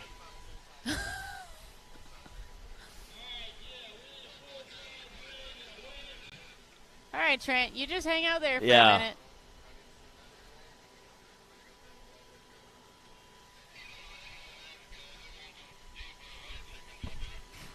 Mary Carroll's guessing a 99. Billy says 101 for Wade, 101.9 for Timmy. Man, that stinks. You hate to see that, but again, stuck right at that. Just the kind of okay, we got a replay here. Yeah, he just slid down on his roof. Again, you can see off to the right hand of the screen, you can see how big some of those ledges are. And you have to kind of pull to the right because there's a barrier to your left. That's where the tape is at. Looks like he kind of donkey kicked a little bit. And again, that angle, you can see the buggy sliding. He turned just a hair too far right. And man, just. There's also some pretty deep ruts up there. And you can hear him as soon as he turned over. He revved it to try to see if he could upright it, and just started sliding backwards on his lid. Trying to turn into those ruts and around that tree, all on this steep of a hill. And he has a pretty flat roof. So once you're stuck upside down like that, once you're flat like that, again, you great angle there. You can see how flat that roof is. I don't think you're going to upright it once you get over like that. So unfortunately for well, you know what that means, though, Matt? We just got a Skinny Pedal Award nominee. An official nomination for Trent Ratcliffe. Man, you hate to see that happen. But that does get him in the nomination for a Skinny Pedal Award. Okay, they'll be getting him uprighted. Got about 16, 18 drivers today.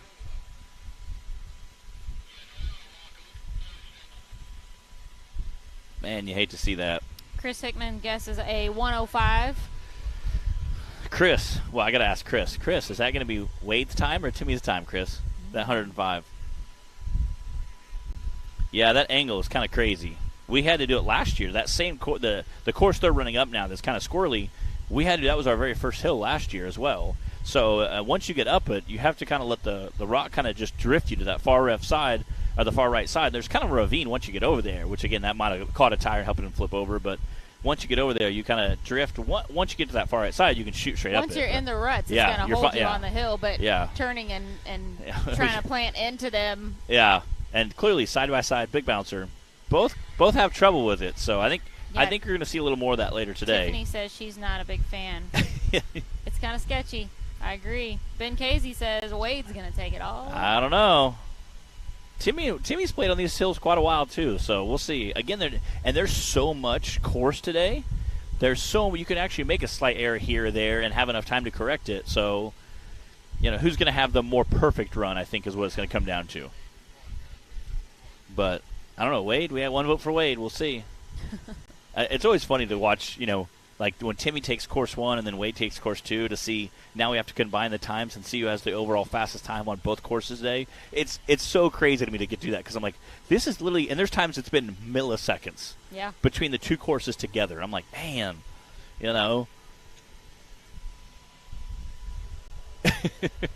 That's Bill. There we go. Bill's camera. That's Bill's camera. That's Bill down there in the middle of the screen in the hat and the yellow. Yeah. You can tell the guys that work the hill because they always have big hats, keeping the shade. Even though we do have a few trees on the course, there's not a lot of shade out there today. So, shout out to all our cameramen out there working today. And camera ladies. That's right. Yeah, we've got Crystal out there. Working hard on the course. She's out in the full-on sun, too. They help give you guys all these awesome angles and cool views. No. Chris says it's going to be a real good time. Real good Andy time. says TC is going to fly on that short course. I think so. Probably true. Ryan says Wade's top time, 101. I don't know. I think Timmy will definitely smoke that short course section. Yeah. But, and obviously Wade's been crushing hills this year. So, I mean, who's going to make the most advantage there? So, we'll see. I mean, Timmy's no stranger to hill killing, but I think he will definitely smoke that short course section. And again, a lot of times it comes down to who has the more gear. When you have a long short course section,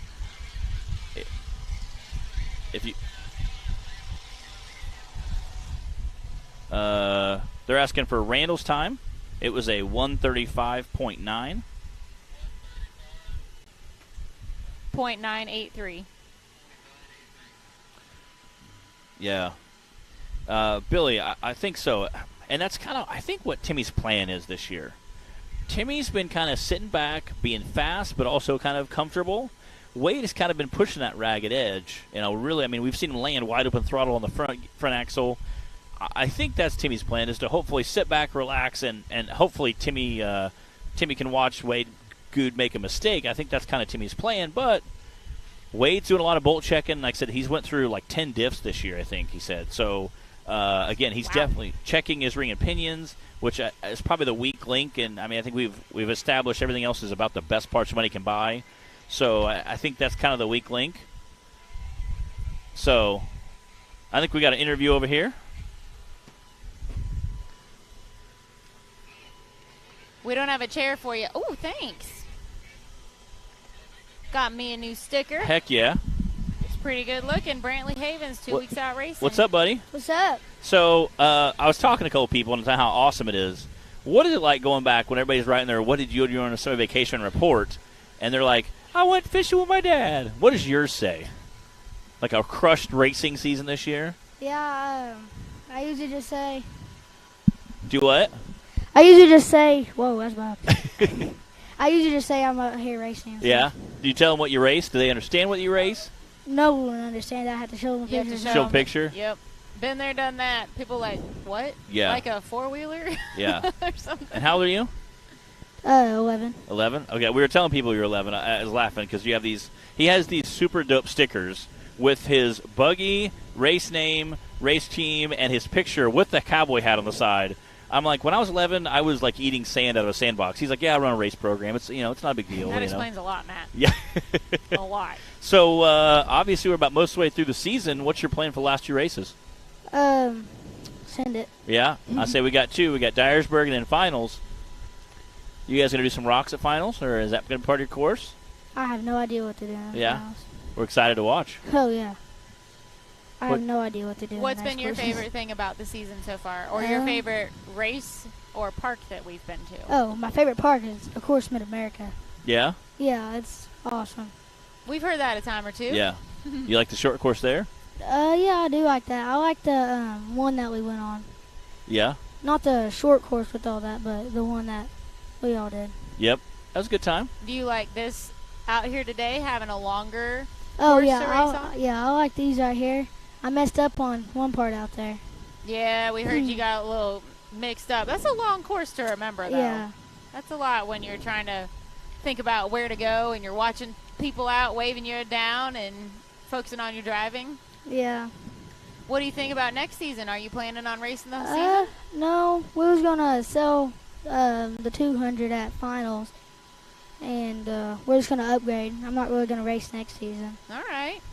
Well, we're glad to have you joining us this season. I know we've had a lot of fun having the youth class and everybody watching online, too. It's been really cool to watch you guys out there learning and racing and getting more comfortable all season long. Heck and yeah. being competitive. Heck yeah. It's good stuff. So we're going to see you at finals and bikini bottoms? Oh, yeah. I'll be at every race unless it doesn't break or anything. Yeah, well. Yeah, they can do that. Last words. They do that from time to time. What's your favorite part about this course?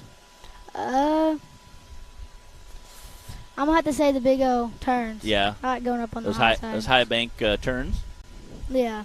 I hate those bumps out through there. Yeah. They're bad. Yeah. Some of them are. But they're also fun to hit, so. Yeah, the high bank turns are pretty awesome. They're a lot of fun. Like I said, the faster you go into them, kind of the funner they are, you know. How do you think Matt's going to do out there? He doesn't crush it, right? Yeah. He paused. I don't know if that. Well, he turned around and looked at like the hills. Like, well, I see a buggy upside down on the hill right now, so it's not looking good. Yeah. Don't worry about that, Matt. Yeah. Take that out of your mind. Yeah, just close your eyes and hold the gas down.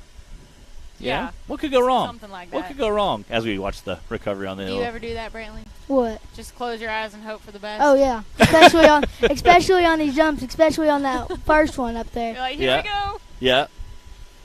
It's a good time. Well, thanks for coming up here and All talking right. to us. Is Thank there you. anybody you want to thank or give a shout out to? Oh, yeah. I want to thank a lot of people like Rock Life Off-Road, Simply Modified, Cooper Custom Choppers, especially Mom and Dad and Super Grip Tires. You've practiced that, haven't you? Good job. That was good. All right, Brantley. Thanks for coming up. Thanks for the sticker. Thank you. Thank you, bud. Good luck today. Hey, thanks. I got you. Yeah, his stickers are definitely awesome. Matt, you need to step it up with your sticker game. I know. I made my face. Bro, they're super dope. And they've got the 200 on there and his face and his name and his race. Bro, that's case worthy. Yeah. His race team. Well, I think, to be fair, I was the first one to put the face sticker out there. I feel like everybody else is just following suit. You were the originator of the face sticker. Although I would give Dylan from D-Pat's nod. He has a super awesome sticker. Check it. Yeah. You got one of those, Matt? I do. All right. I saw Where's it. yours? I think I saw it on your notebook, and I went to him like literally at Texas this year. I saw him give you you're on your notebook, and I went, "Hey, can I get one of those stickers?" Like, he's like, "I got you." So there you have it, guys. Apparently, we have a battle of who's got the coolest stickers going on. It really is. Stickers. I need stickers. Bro, you like the Avenger? That'd be super awesome to have a cool sticker. That like you in there sitting in there jumping. We used to have lots of 4x4 Nation stuff. I bet. Lots of swag. You got any stickers left back of that? in the day. I'd love to have a 4x4 Nation. Somewhere, I do. You could dig up some where. stickers. They're all slap on a stuck laptop. in some plastic tub in storage somewhere, probably. If I ever find one, Matt, I'll give it to you.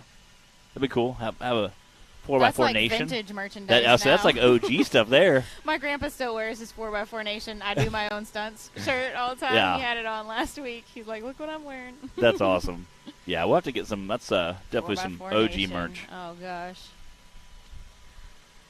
All right, everybody. They are still working on getting Trent recovered off the hill. He's in a little bit of a tricky spot, so they're putting all the brain power into it right now and making sure they get him safely out of there without doing too much more damage to the buggy. So while they work on that, we are going to go to some quick commercials, and then we'll be right back.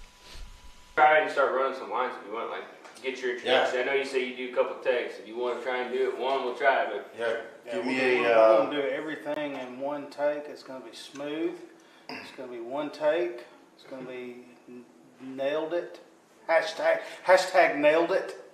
Hashtag, is that what that is? There is a hashtag. Look at that.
When you're serious about installing the highest quality drivetrain products designed for high horsepower and bigger tires, there's only one choice. So get the power, performance, and confidence that comes with Yukon. Rev it, climb it, and rip it, knowing you're rolling the best in the industry. Built to perform, built to last. Yukon Gear and Axle.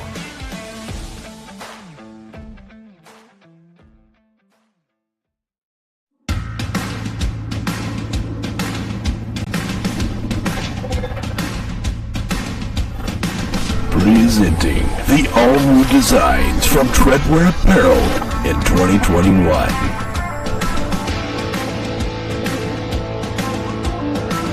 Visions are better at the top.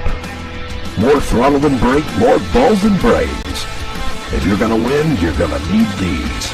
Life is better topless. The NRA official flag shirts. Real trucks don't have spark plugs. No guts, no glory. Definitely no story. Your girlfriend likes it when I bounce her. Grab yourself some new merch today.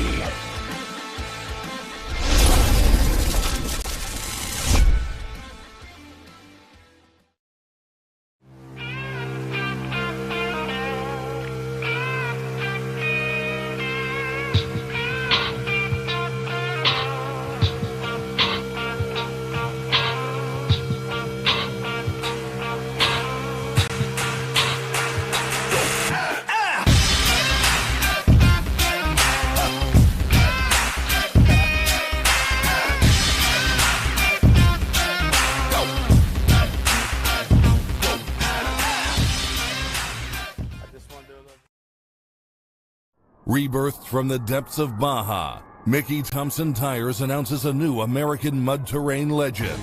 The new Baja Legend MTZ. Silica reinforced T4 tread compound. Powerply 3-ply construction. Improved 4-pitch side biters. Proven MTZ tread styling for undisputed traction. 35 different sizes, and one is just waiting for your rig. The Baja Legend MTZ.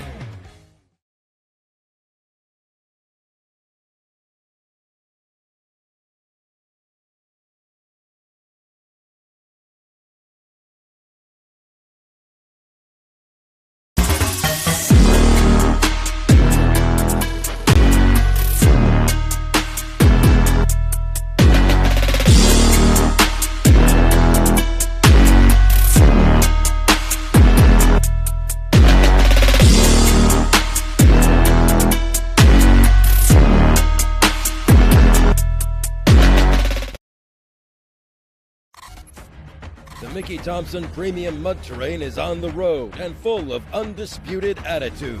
The Baja Boss MT. No compromises, ever. We are purpose-built tires for truck and Jeep enthusiasts everywhere. All mud tires are not created equal, and here's the proof. Powerply XD construction, asymmetrical tread design, extreme side biters, and more. Find your tire size today at MickeyThompsonTires.com.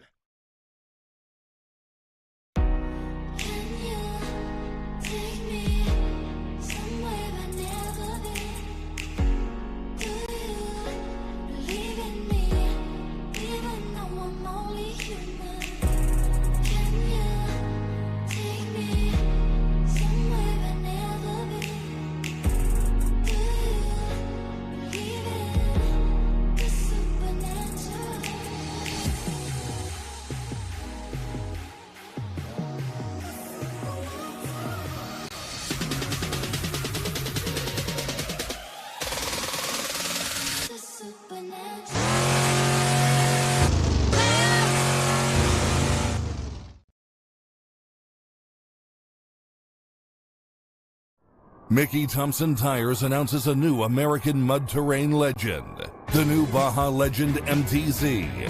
35 different sizes, and one is just waiting for your rig. The Baja Legend MTZ. And we are back here in the studio with my man Dan Carter from Dan Carter Racing.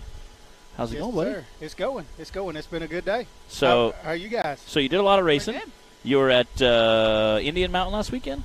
No, we actually went to Bristol. Bristol, that's where I was at. We were invited by Super Grip to come up to Bristol, and we had a blast.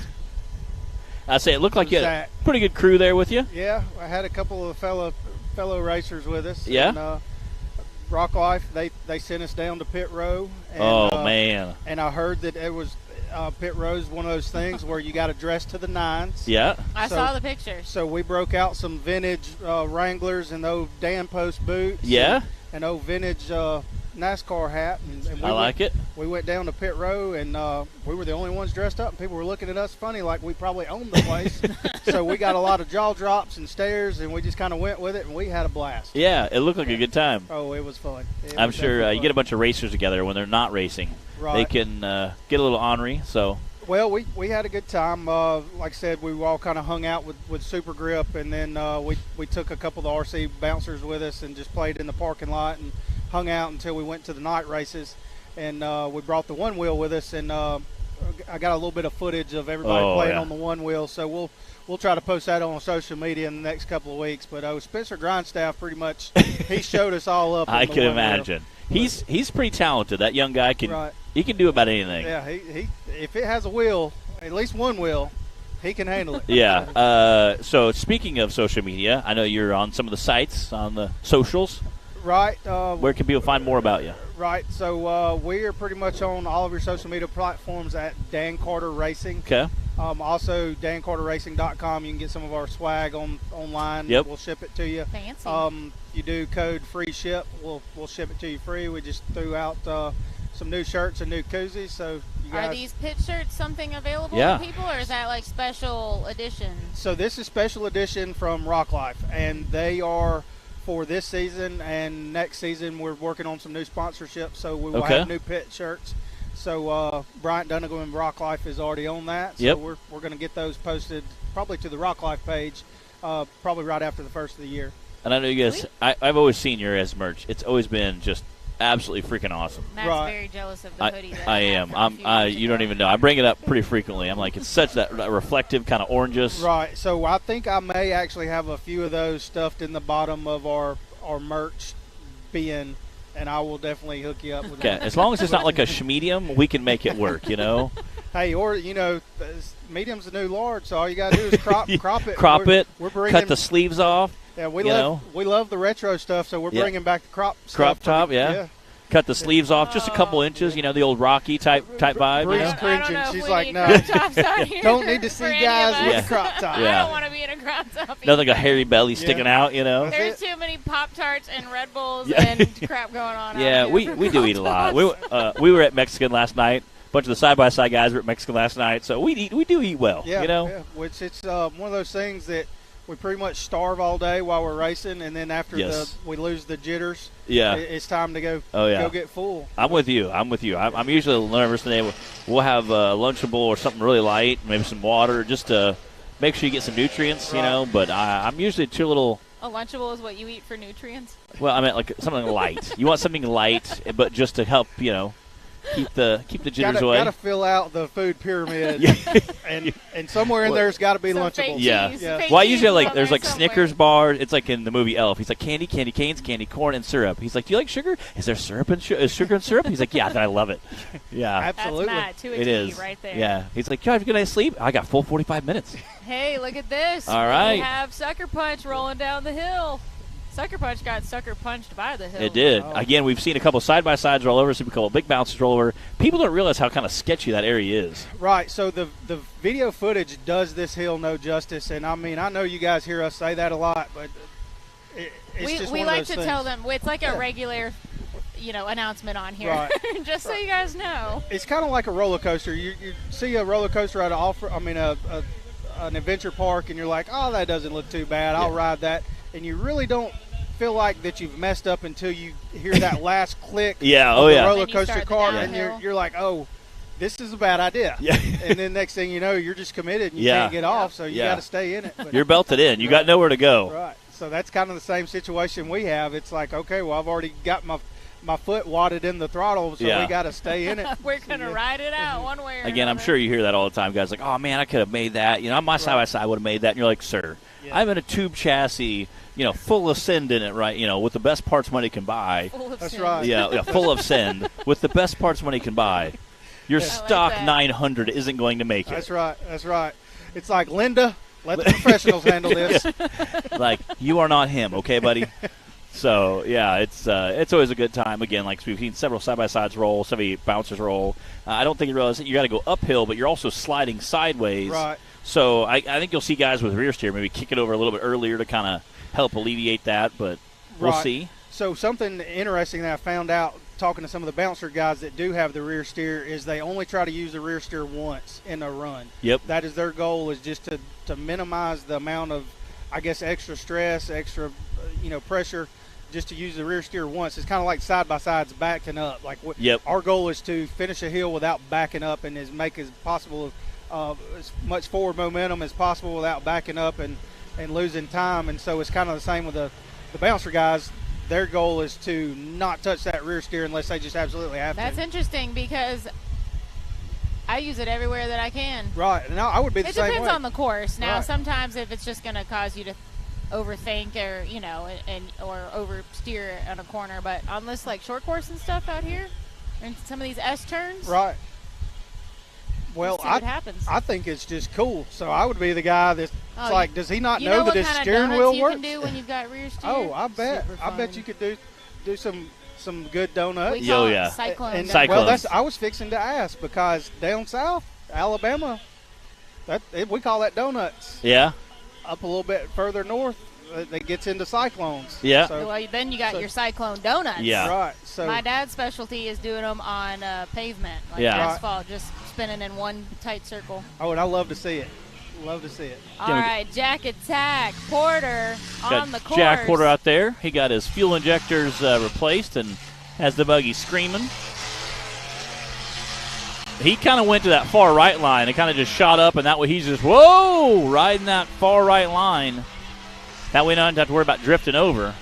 Right. We'll see if that's a time advantage for him. Again, you can see there how much, man. Where did he go?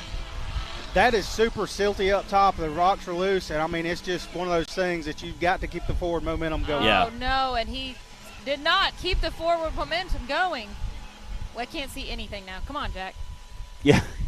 Jack probably can't either as well. If we cannot see him, that means he probably cannot see out. Again, he might be waiting for a minute for this to clear. Keep going uphill. I know that's the general direction. Kind of rolling into a little bit there. Again, trying to climb. There's several big ledges up there as well. Right. There's the bottom ledge, and then about 20 foot up beyond that is another good little ledge. I'd say it's about 3 foot tall. And then beyond that, it funnels you into the ruts, and you've got a ledge up about 40 foot or so beyond that second ledge. It's a pretty nasty ledge as well. Again, I'm not sure. I hear him revving it up, so I'm not sure if he maybe broke an axle or. Okay, a broke rear axle on the driver's side, we're getting word. So he's up on the top of the hill for the most part. If he could just get the rest of the way out, he could still, again, come down. The rest of this you could do with the rest of this you could probably do in dual drive. Past the hard part, it seems like. So if he can hopefully get out the rest of the way up that hill, he can at least get some points on the board for today. Right. I would say he likes about 50 foot from being to the downhill portion. And you hate to back all the way down that stinking thing. Come on, Jack.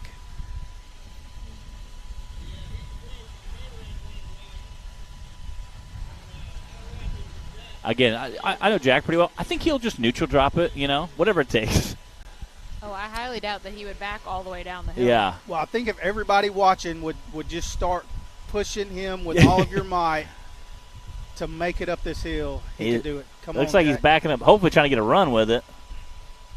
Here he goes. Come on, Jack.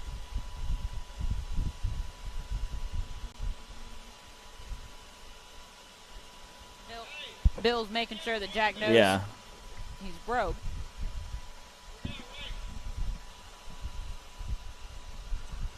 I'm sure he knows he's broke. He just doesn't know what he broke. Right. And you can tell how steep that hill is. It's taking Bill. Yeah. Bill's being cautious walking over to him. Like, right there's a good shot. Like, right. It shows how steep that hill is by the way Bill is standing. Again, he's probably going to add, like, all right, can I get up the rest of the way? Right. And he just likes a little bit. Again, maybe flung a rock in there. It didn't feel like he was giving it, really like hammering down. Power. Yeah. Right. Yeah. Yeah, I talked to him a little bit before, and he said he had put new injectors in it, and obviously at Hollerwood it was running really crappy, and Taylor said he spent like 40 hours that week just messing with it the whole time, was super frustrated, because when you spend that much time messing with something and it still doesn't run right, it's super frustrating. Right. I'm sure side-by-side guys, sensor goes bad, halfway through your run it goes in limp mode, and, it's such a bummer, no matter what class you race in to see. And a lot of these guys drive from so far away. Yeah. On average, this course is probably about 10 hours away from home for most guys. Most guys, yeah. And you get here and you don't want to have something little like that, little gremlin just come up and run the whole day. Especially like an injector or a sensor, even a ground wire. Sometimes a ground wire comes loose, and now your cam sensor, crank sensor isn't reading properly. It's throwing a code, or it's a really bummer to have that. And there's some sensors where you have to have it. Some you can kind of bypass, and the computer isn't smart enough to know. Okay, hey, if it's not working, we can still read some other stuff. But you hate to see a guy have to back down, especially big ledges like that. Kind of just stinks. Tiffany says, bet the air filter's full of dust. Oh, probably. I'm sure it is. I'm sure that's happening to everybody out here too.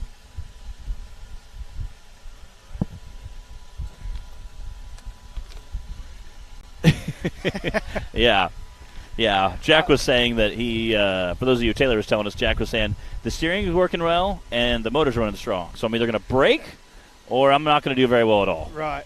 Finish well or break. So we'll unfortunately had a little bit of motor issue and did break a rear axle, but you hate to see it. Again, being that big rut there, he might have got down and the back tire side of that tire caught the edge of the rut. Right. We've seen that happen before. Guys get, the undercut of a rock comes up and it just wraps just enough to snap that axle. That's right.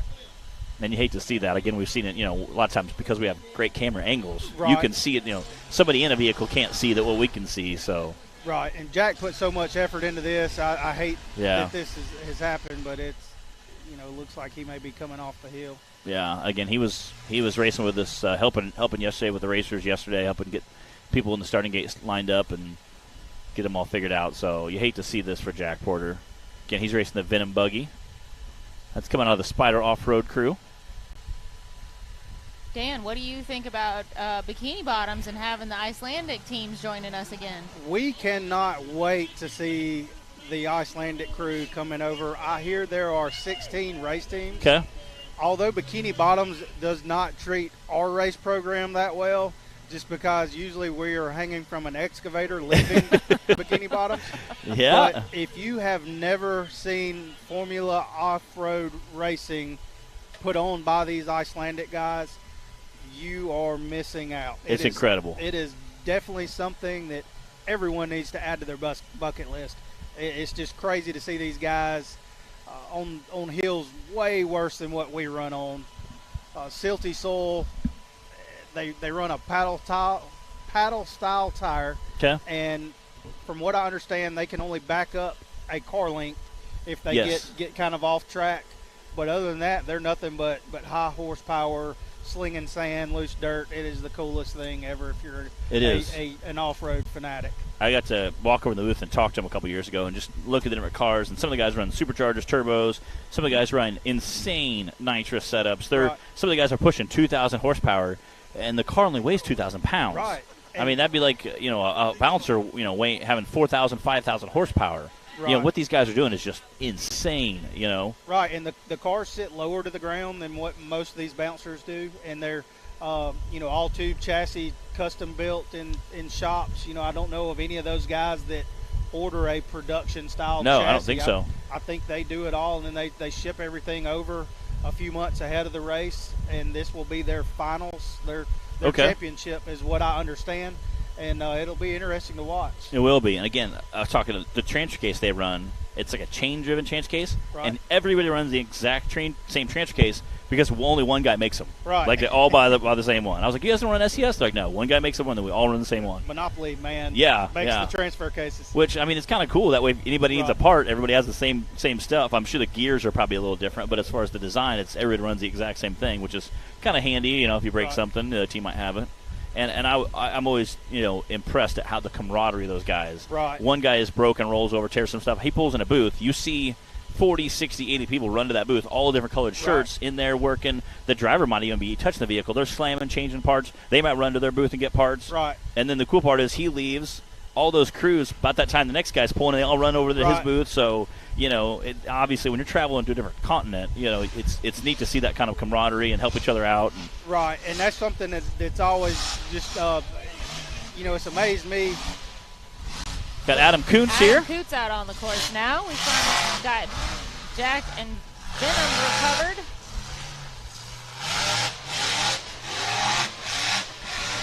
Again, he's got power and rear steer. We'll see if he can't head up that hill.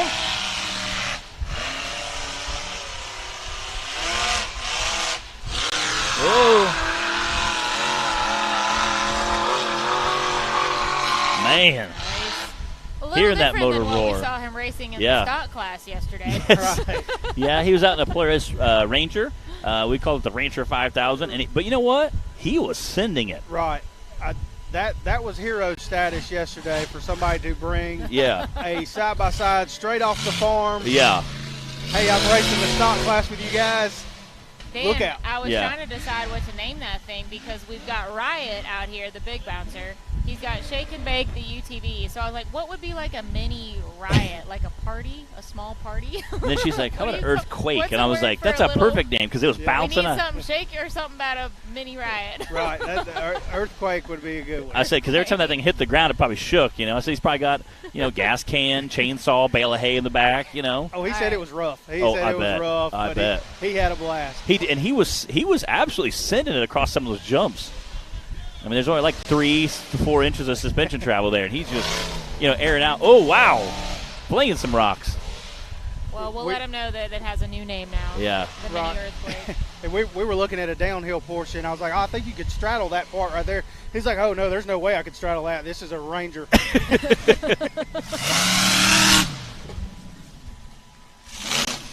What's up, Colby Wright? Says he's watching from the firehouse today. We're missing you, Colby.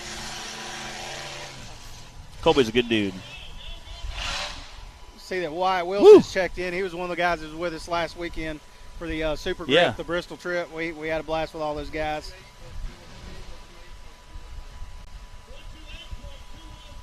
$128.213. That is your new second place. Time. Good job. Daniel Heckley in the lead for our Brannick Motorsports bouncer class right now with a 110. Again, we ask all the viewers. You ran a 110. Is anybody going to break 100? I feel like it may be close. I say we know Timmy and Wade are going to battle out pretty hard, but we also had Brandon Davis. There's a couple of guys that are, Brandon, he loves that short course stuff and that IFS buggy. So I think it'll be interesting to see those guys get out there and really hammer down. Right. They were studying the hill hard yesterday. I believe we probably will see sub 100, something close to 100, maybe sub 100. There's a lot of time that can be made up on this short course. So, and there's a lot of downhills too. A lot of these guys are on the brakes. Yeah. Being reserved.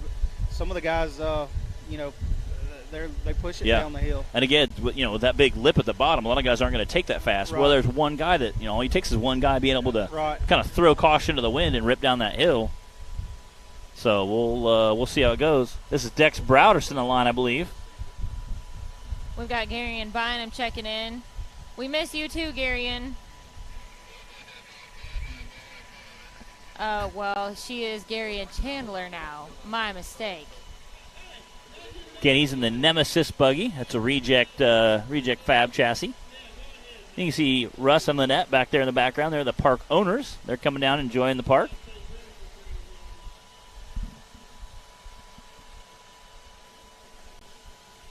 Yeah, Garion, we needed you earlier to crack the whip and get these bouncer drivers lined up.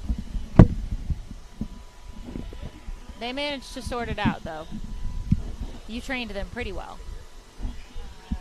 Yeah, I will. So Brandon Davis drew number 13, and he must have decided to go at the end of the pack today.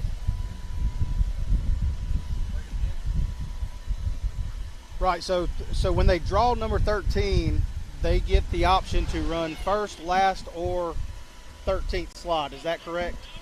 Yes.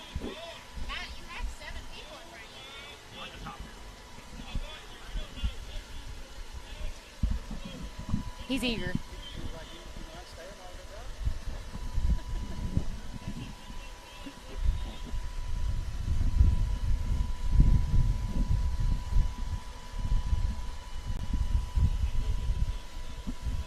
All right, so I've still got Dan Carter up here in the booth with me, hanging out while Matt goes and gets ready to race himself. Right, Matt just, he pretty much didn't give me an option. Sorry, Dan. He's like, hold my spot, I'll be right back. You are an honorary commentator now. We certainly appreciate that, and I've got some big shoes to fill. You're going to have to do a lot of talking. So, yeah, sure. I've got to get my motor mouth going and then pass those snacky snacks. That's right. You're learning.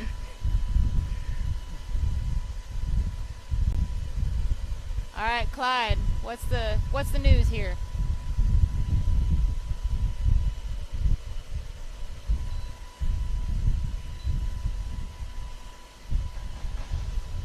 do we have a course is clear?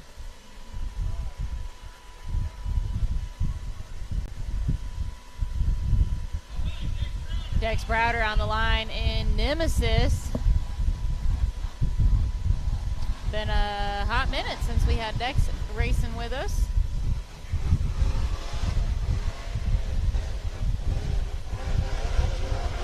Oh, he's choosing to go straight up so he doesn't have to jog over to the right at the top of this hill. Right, and this straight up the middle to keep him from sidestepping, but you can tell just how dusty it is up on top of that hill. It's just about impossible to see. That means that he did have a lot more ledges he had to go up. Right.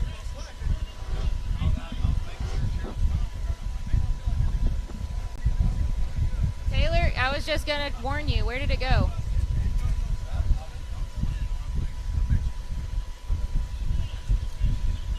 There's like a murder hornet in here. It's literally the biggest one I've ever seen in my life. Oh, goodness. If you guys hear me scream all of a sudden, that's what happened.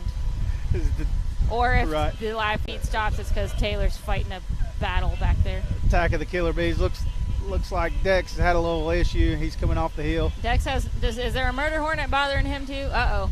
Nope. Looks like the murder hornet may have gotten the drive shaft. Bothering him. Oh, man.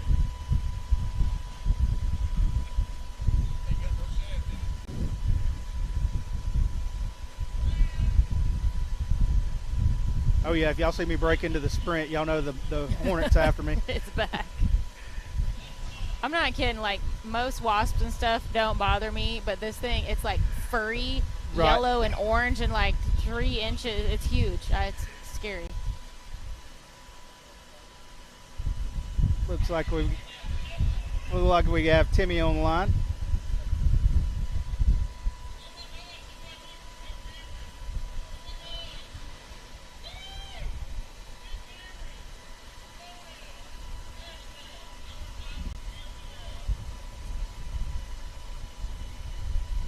Thanks everybody for tuning in with us here on Hillside Live.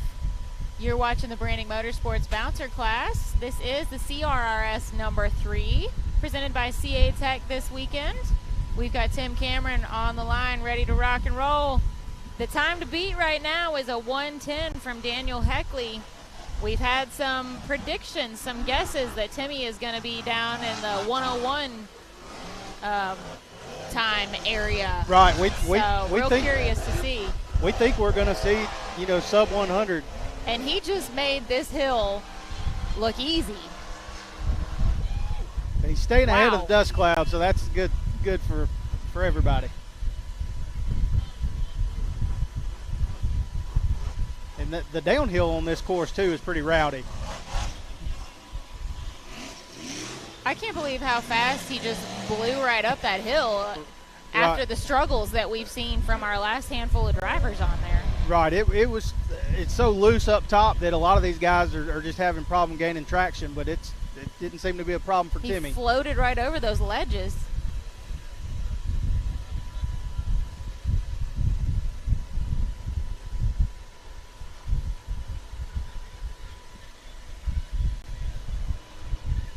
All right, I know you guys can't really see it through the smoke screen, but Timmy is coming around this high bank.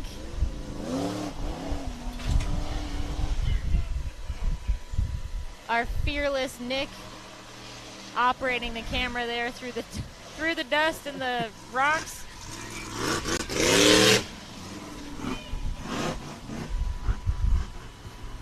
Got to go up the RCV wall. And he's headed out the finish line. Let's see what his time is. That was fast.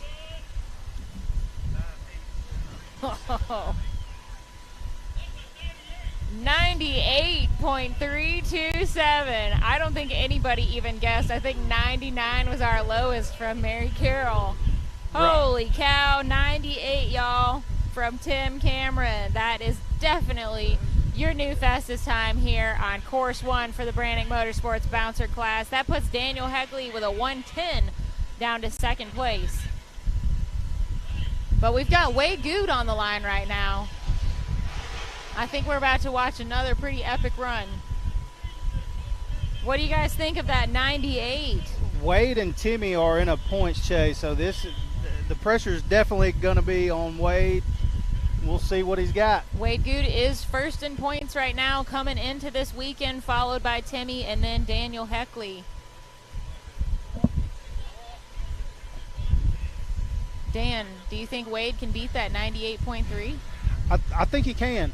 He has studied this hill. Do you think it'll be on the downhill or on the short course? I think he will probably make up a little bit of time on both the downhill and the short course. Yep. But what's gonna tell the answer to that is how well he does on this uphill. So we'll see here shortly. Those rocks right there at the starting line is pretty gnarly. Help slow the guys down, but they're making quick time of it. All right, he's going straight up the middle.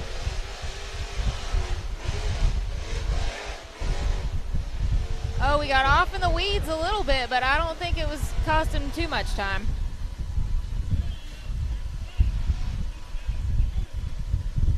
Here's the downhill section. It's, like I said, there's a couple of ledges there that's rough. Now, if he wants to make up any time, he's going to have to do it on this short course.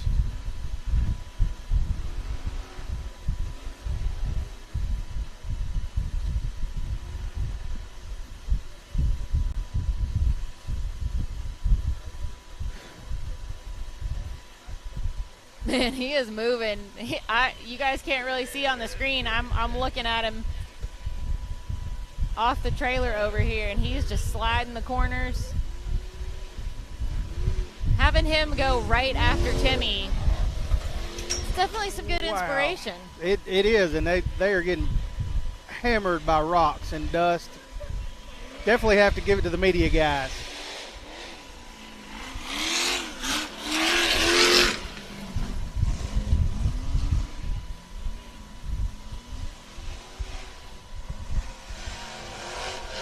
Headed out towards the finish line. Let's see what the time. That short course sure felt fast for Wade. It did.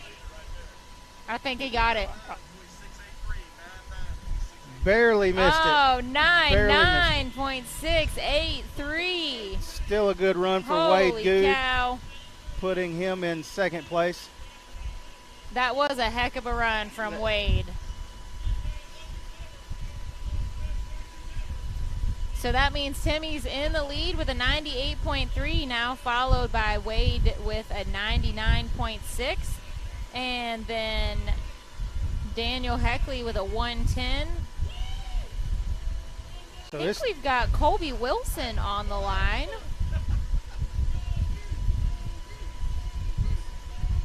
We're going to let the dust settle down a little bit. Regain some visibility out on the track. And I think we've got some camera damage.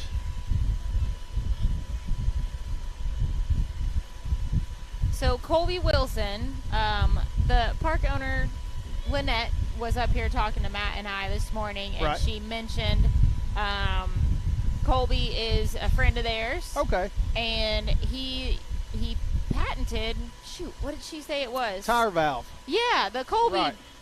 Matt knew what it was. He's like, oh, the Colby valve or whatever they call it. Right. I met Colby about 5 years ago. We used to race side-by-sides together. Okay. And I have not seen Colby in a long time, so it was good to catch up with him this weekend. And he's got his hands on a big bouncer, and he wanted to come out here and show these boys how it's done. Well, he's out on the course now. This is Colby Wilson. Is he from around here, Dan? I'm not sure where he's actually from. I know that this park is close to him, so I'm not sure if he's Missouri or Oklahoma somewhat based. Local. All right. But he has got a company called Colby Valve, so he patented this valve stem that can basically be installed in a rim. If you were to damage your tire and valve stem, this new valve stem would actually insert into the rim and replace it just to get you back, on the trail and going. Okay. So it was a pretty good idea. And well, he's doing good so far. He's made it through the hard part. Right, yeah. But a lot of these racers, kind of learned to fix things on the fly, and that was something that I guess came to him on the trail, and he patented it, and it's pretty neat. Made the most out of it. That's pretty right. cool. For all of you at home that might have just joined us recently, welcome to Hillside Live. We are at Rush Springs Ranch in Pineville, Missouri this weekend. This is the CRRS number 3 presented by CA Tech. You're watching Colby Wilson out on the course.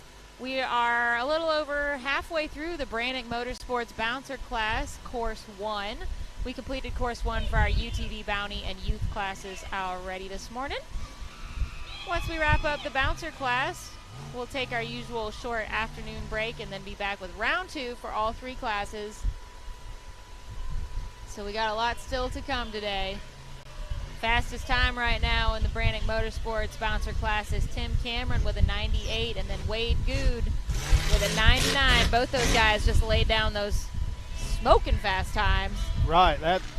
I was hoping that we would see below 100 today, but I didn't know what would happen before we reached the middle of the pack. Yeah. Well, our fastest time was 1:10 for a while from Daniel Heckley. So, all right, Colby Wilson. 149.029. A nice smooth run from him. Right, and a lot of time that's the goal for some of these guys is just to finish the hill. Heck yeah. And, you know, you still don't know what lies in store for hill 2. That's right. And, you know, the game could change at any time. Tiffany Jack was just over here by the trailer. I don't know where he ran off to now. What? Oh, Tiffany called it. Clyde just said that the air filter was clogged up. Tiffany Porter knows her stuff. Okay. Thanks for joining me up here, Dan. We'll see you later. All right. Jay Stort's on the course. Tiffany, they should just put you in charge of this race program out here.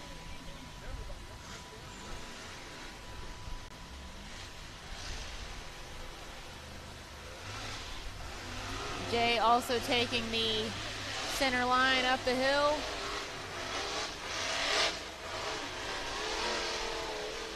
Pretty much exactly where Wade went. Little jog to the right at the top. Tiffany called it? Yep. Tiffany said the air filter's probably clogged up. Sure was. Sucking it closed.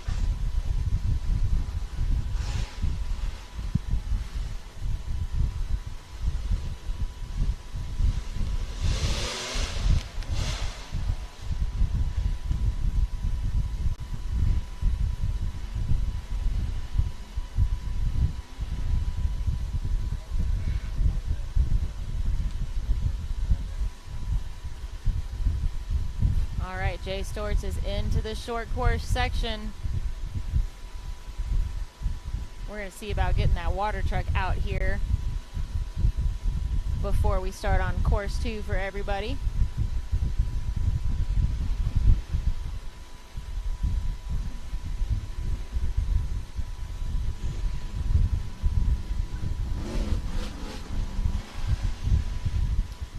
Justin Holt with a little tidbit for us that Colby Wilson, who had the previous run, was racing the first chassis that Justin ever built to sell. Pretty cool. What year was that, Justin? Tiffany. Yeah, at least it's air filter's a pretty easy fix, I guess. There's Jay through the finish line.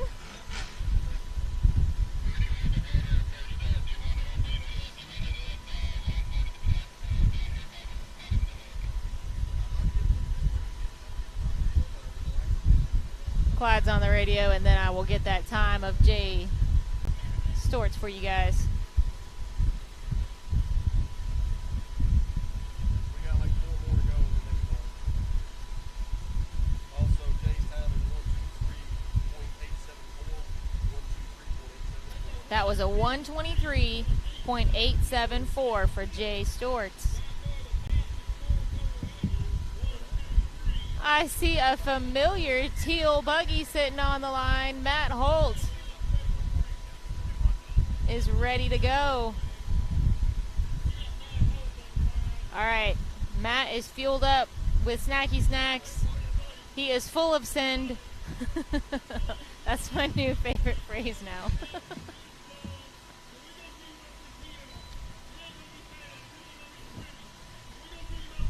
First step is to make it through this rock garden.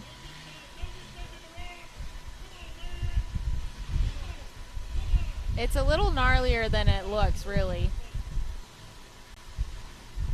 All right, phase 1 complete. Come on, Matt. Send it.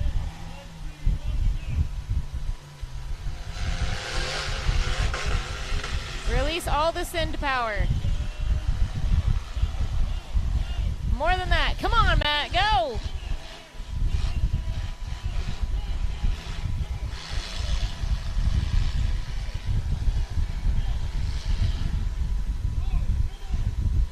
Don't let up. Come on, Matt.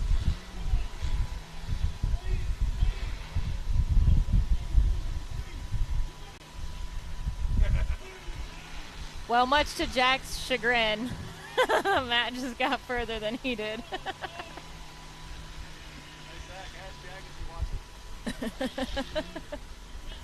All right, Matt, come on. Move it.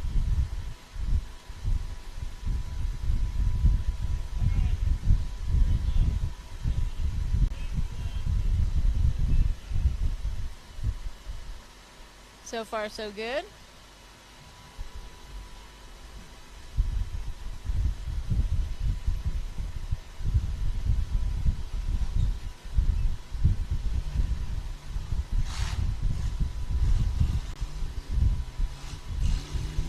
All right, into the short course section now, and he has raced on this before.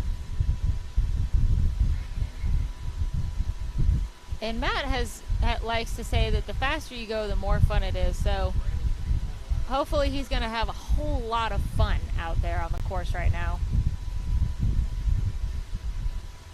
Keep it moving, Matt. You got to stay ahead of the dust cloud. He's cruising pretty good.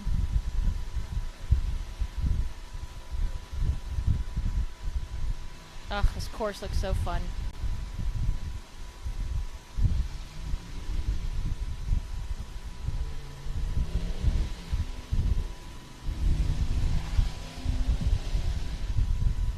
Blasting around that high bank.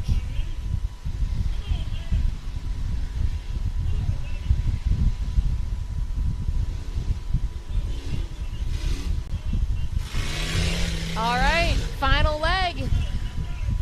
Come on, Matt.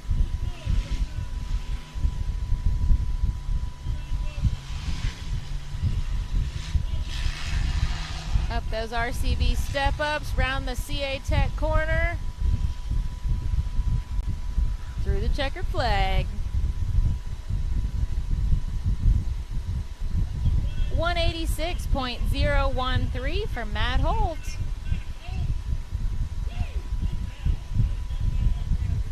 I see a bad donkey on the starting line.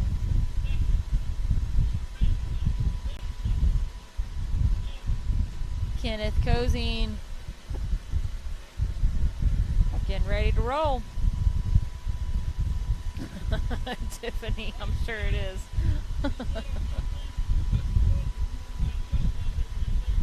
I just think it's funny that it ended up being Jack and Matt. Or rather, Matt being the one pushing Jack.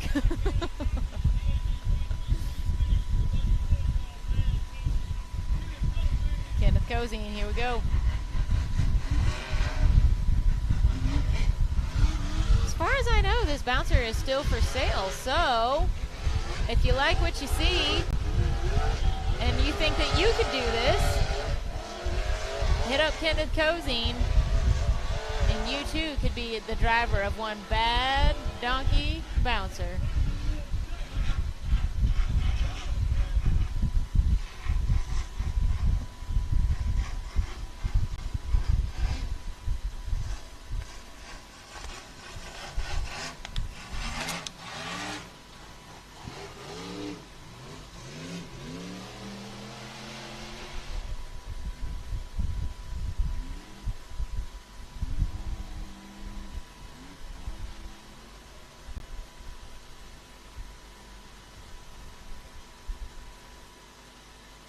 I believe we've only got 2 drivers left after Kenneth's run is complete for our Brannick Motorsports Bouncer Class course number 1. Then we'll take a short break, try and water the course as much as possible, let everybody grab some lunch. Be back for round 2 for all 3 of our classes today. It's a beautiful day racing here at Rush Springs Ranch in Pineville, Missouri. Thank you guys for joining us online with Hillside Live.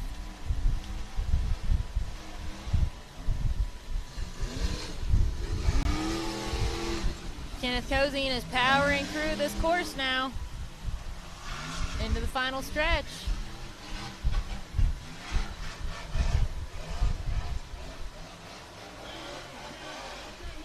Nice.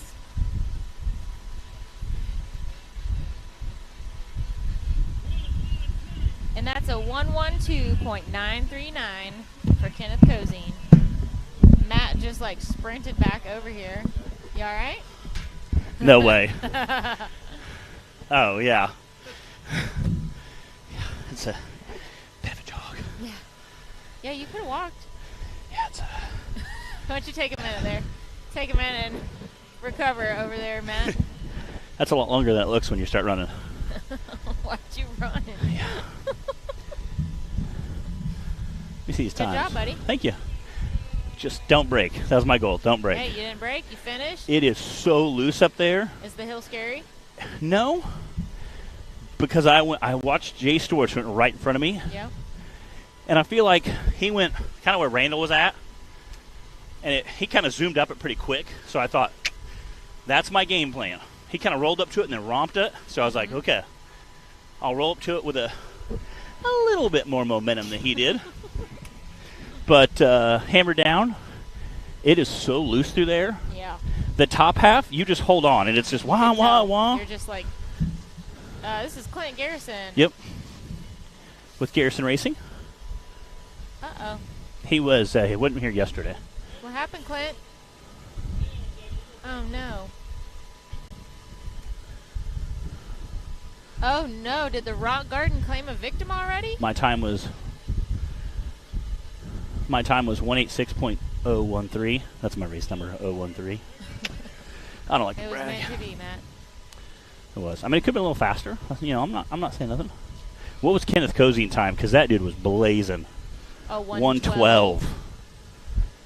So, no. Clint, it seems like it's maybe some sort of electrical issue that he's having. As soon as he hit those rocks. Sensor came down, something. Something came undone, something happened. Yeah. So if you'll notice, everybody that's out there looking the buggy over is not touching it, because if they do touch it, that means that he received help, and he is, it would be a DNF then, disqualified. So they're all trying to carefully looking over and trying to see, oh, well. I mean, if you lean on it. Touching it now. If you lean on it, you're okay. Like if you're holding a bar to lean on it, you're okay. Yeah, if you're... It's when you start wiggling wires that... I don't think he's... it's not looking good for Clint. Which that sucks stinks. because I saw his Facebook post about, you know, all the traveling he and Savannah were doing and how they had to arrange it to get out here. And I mean, I know most of our drivers go through some sort of traveling difficulties and changing your schedule around and staying up late fixing stuff, and it's a lot of work to be committed to the whole season of racing. So really hate it when they come right out the starting line like that and have problems. Danny, our drone pilot, had a prior commitment this weekend. Wade so did we are struggling on without the drones. We got a little spoiled with the drone footage. Wade did break our 100-second mark. Well, yeah, so did Timmy. Oh, I haven't seen Timmy's time. Timmy got a 98. Whoa, Timmy beat him. 98.3. Wow. And again, they were both flying. And again, this kind of sounds crazy, but if Timmy and Wade on this long course out here, if they're geared differently, Timmy might be able to go a lot faster top end wise than Wade, which may help him be able to push. Again, Timmy, has more of a kind of an Ultra 4 car, trophy truck type setup this year, which allows him to go a lot faster in the short. Because he took off, and I thought he's got to just be conservative with his takeoff. And then the fact that he was a little smoother on the hill. Yeah. He just went straight up, and it looked easy. Wade almost looked faster on the short course to me, but it's so hard to tell when they're that close. There's a second apart. And it's even funnier being inside, because there's times you've been inside like, man, I was smoking fast. You feel like you were flying. And then you come back and you're like, wow, I was a minute slower than everyone else. You watch the video and you're like, yeah. What? That was it? Yeah. You're like, wow, what's this slow guy doing? Oh, wait, that's me. All right, Brandon Davis is going to wrap up course 1 in our Branding Motorsports Bouncer class today.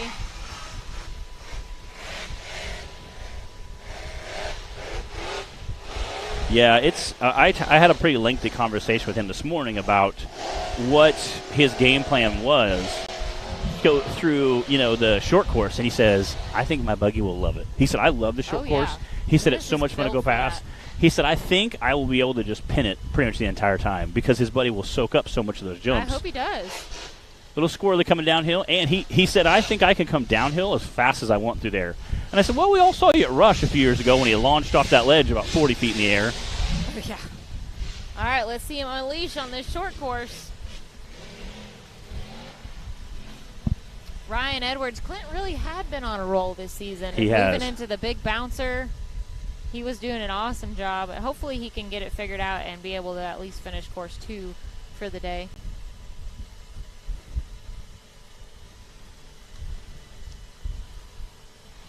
I'll fill you guys in. Oh, there he is. I was like, since you can't see anything but dust. He is absolutely flying through those jumps. You can see Nick there in the bottom just getting sprayed with dust and rocks today. That guy deserves a medal.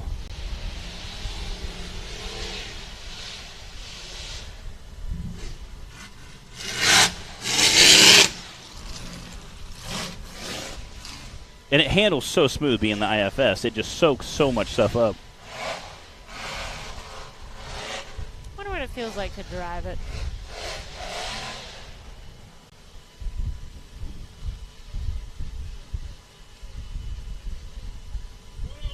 .601. Fast time. That is a good enough for a third place wow. spot. Brandon Davis just holding down that number 3 spot. Oh, Mr. Consistency. So, all right, we're going to throw our leaderboard up there, run through our times. Got Timmy Cameron sitting on top with that 98-second, literally 1 second, less than 1 second difference between Timmy and Wade. Brandon Davis squeaking out that third place. Daniel Hecker coming in 4th. Kenneth Cozine coming in 5th. Jay Storch coming in 6th. Random Coots coming in 7th. Justin Wills coming in with a 7-8 with a 9th. And then I rounded out 10 spots. 10 spot. Look at you, Matt. Trenton Radcliffe, Top Jack 10. Porter, and Clint Garrison all ended up with DNF. So, unfortunately for those guys, we had a few DNFs, some wreckage, some rollover. I'm sure Clint's going to get his fixed. We got a little break now, so Clint, I'm sure, will hop on his. Taylor, what's our time frame for coming back? All right. right, guys. So don't go too far. We're going to take about a 20-30 minute break, try and get this track watered, let everybody get their stuff back together, Piece hopefully. back together. Get some snacky snacks. We will be back for round 2 for all 3 classes pretty shortly.